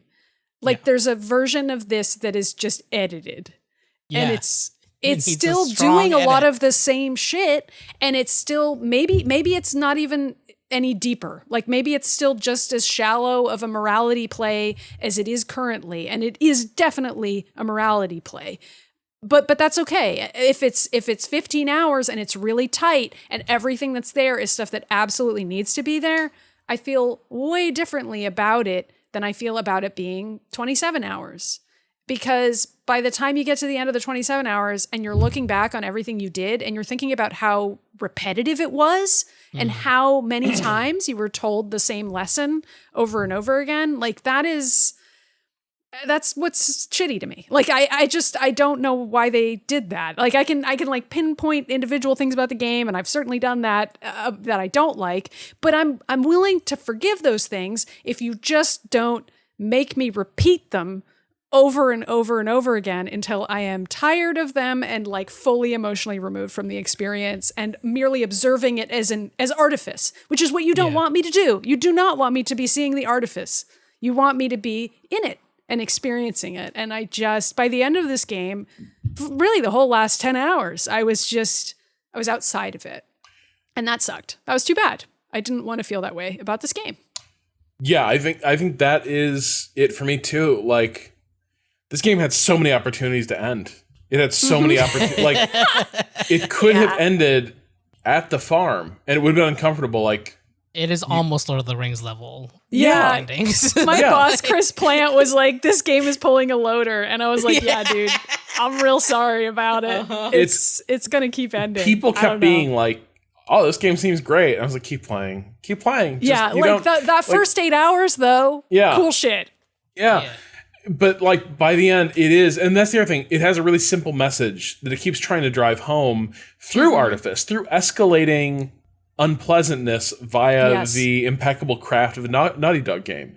It's like, look how unpleasant we can make this. And I'm like, I believe you have no ceiling for how unpleasant you can make this. Yeah, you could have made it even more unpleasant. Yeah. I know. But, I'm aware. But this just isn't, like, the story is no longer going anywhere. It doesn't really go anywhere from the moment Abby shows up at the theater in Seattle, to an extent. Like, nothing very interesting happens from a character development standpoint except a loop.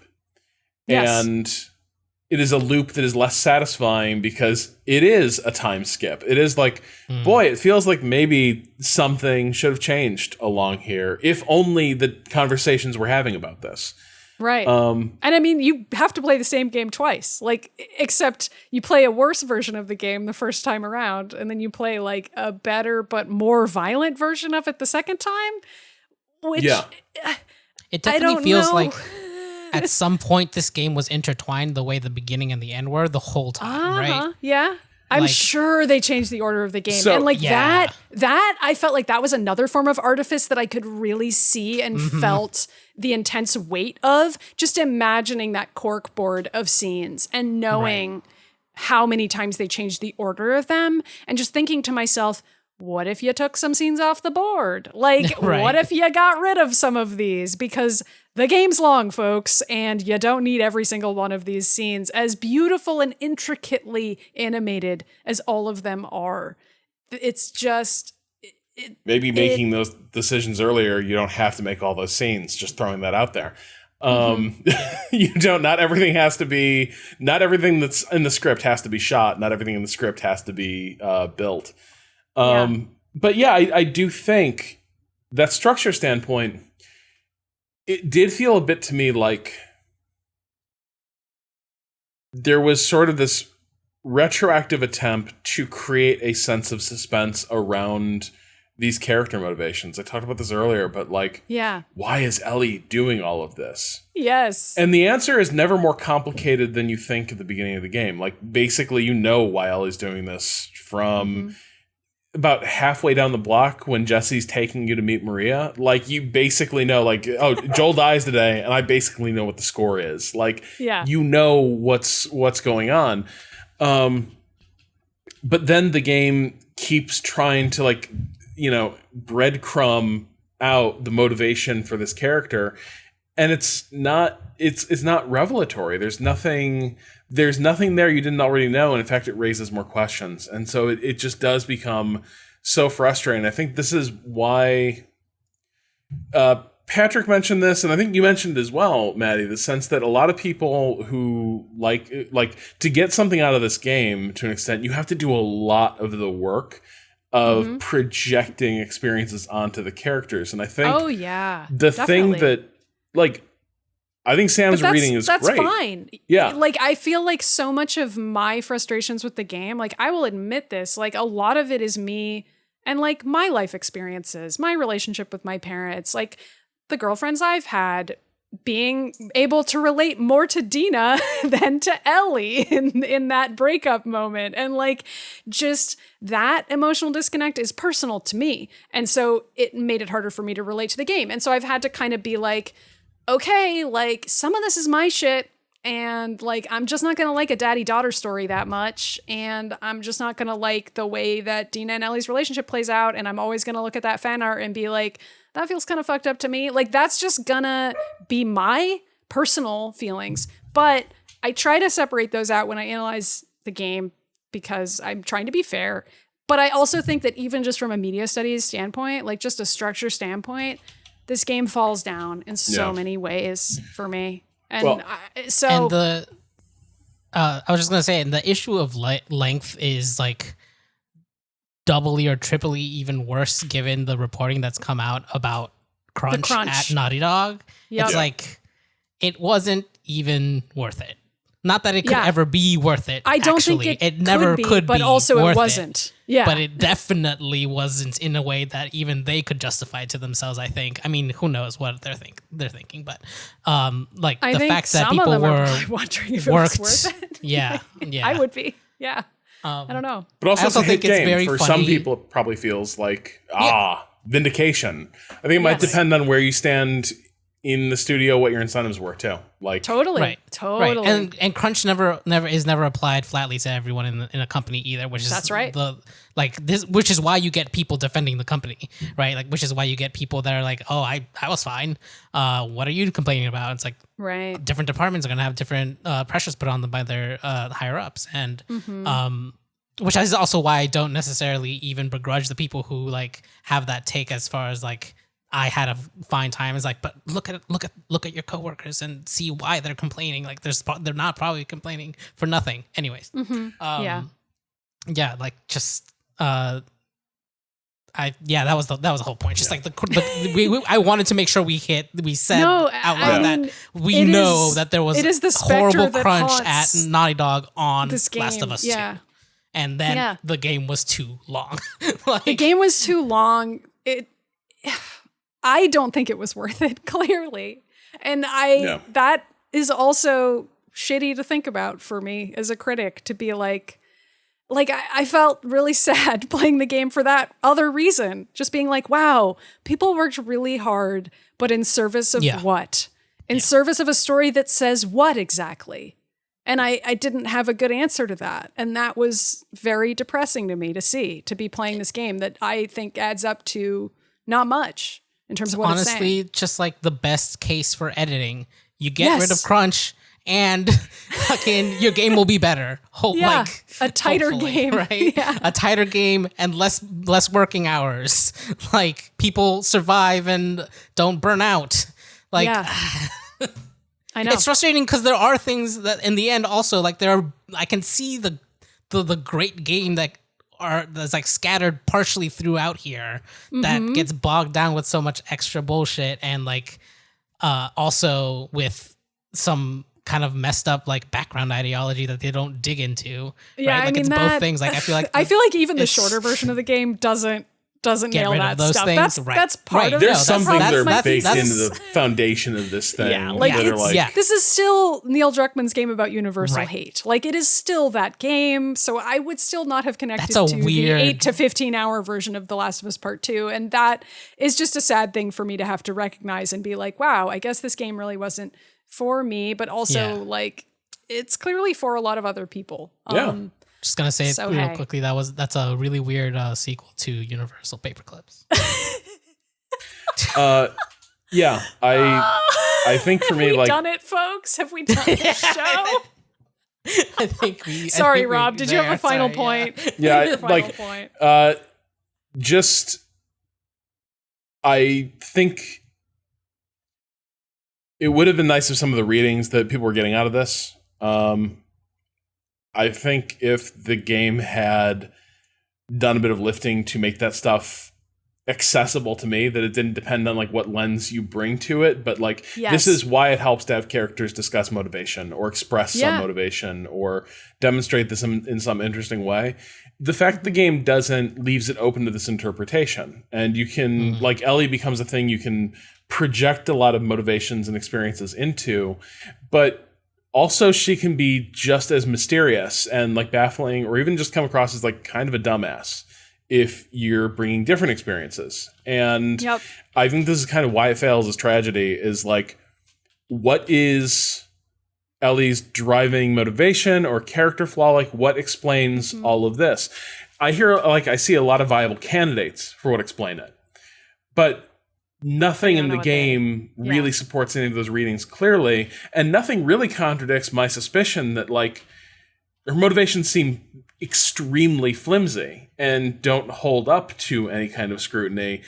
And the fact that the game can like fall that flat is also part of this game. Like, it can support it. It won't contradict any reading that somebody imparts to it, but also it won't actively announce anything to you. Right, because it is saying nothing.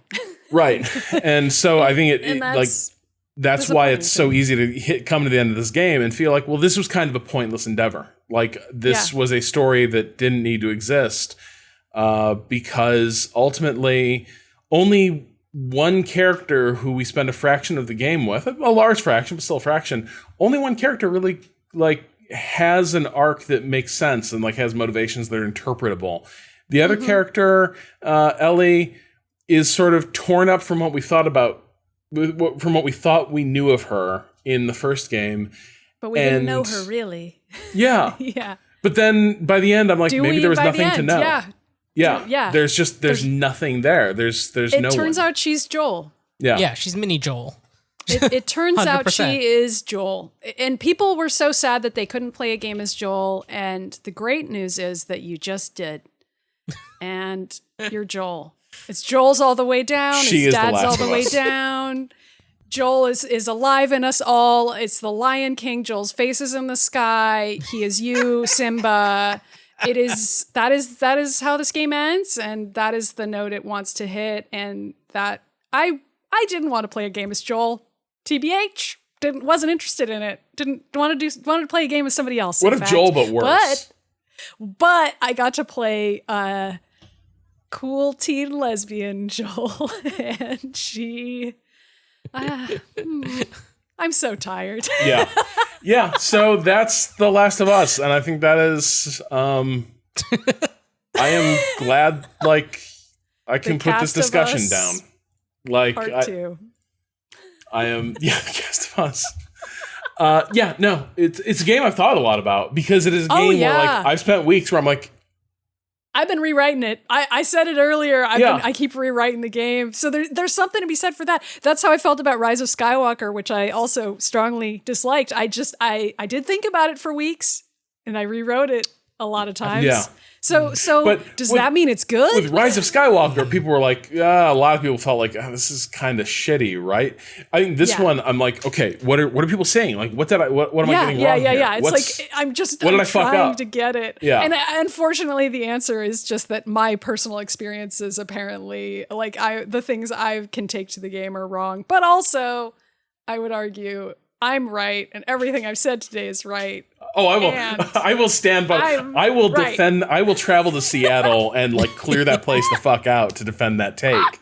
Thank you. Thank you for your support, Rob. Yeah. I will reveal to you late stage that actually I've had closure all along, but don't worry about it. That's 3 whole days from now, so we got a long way to go. Awesome. All right. Well, that will do it for this double podcast. Our thanks to Maddy for stopping by, and just a quick stop in. Just happened to be in the neighborhood. Just a casual drink. Fucking 6 hours. Just what the 6 quick hours. They just breezed by, didn't they, listener? I have to edit this now. Fuck. Listen, mistakes were made. Many of them were mine. I am Blame the game for being too long, folks. We had to talk about it all, okay? I did not. We wanted this to be unimpeachable, so we had to make sure to hit all the points. Yep. Damn straight. Gotta hit all of them. It's you're like Michael Corleone, just like closing all the accounts in one orgy of podcasting.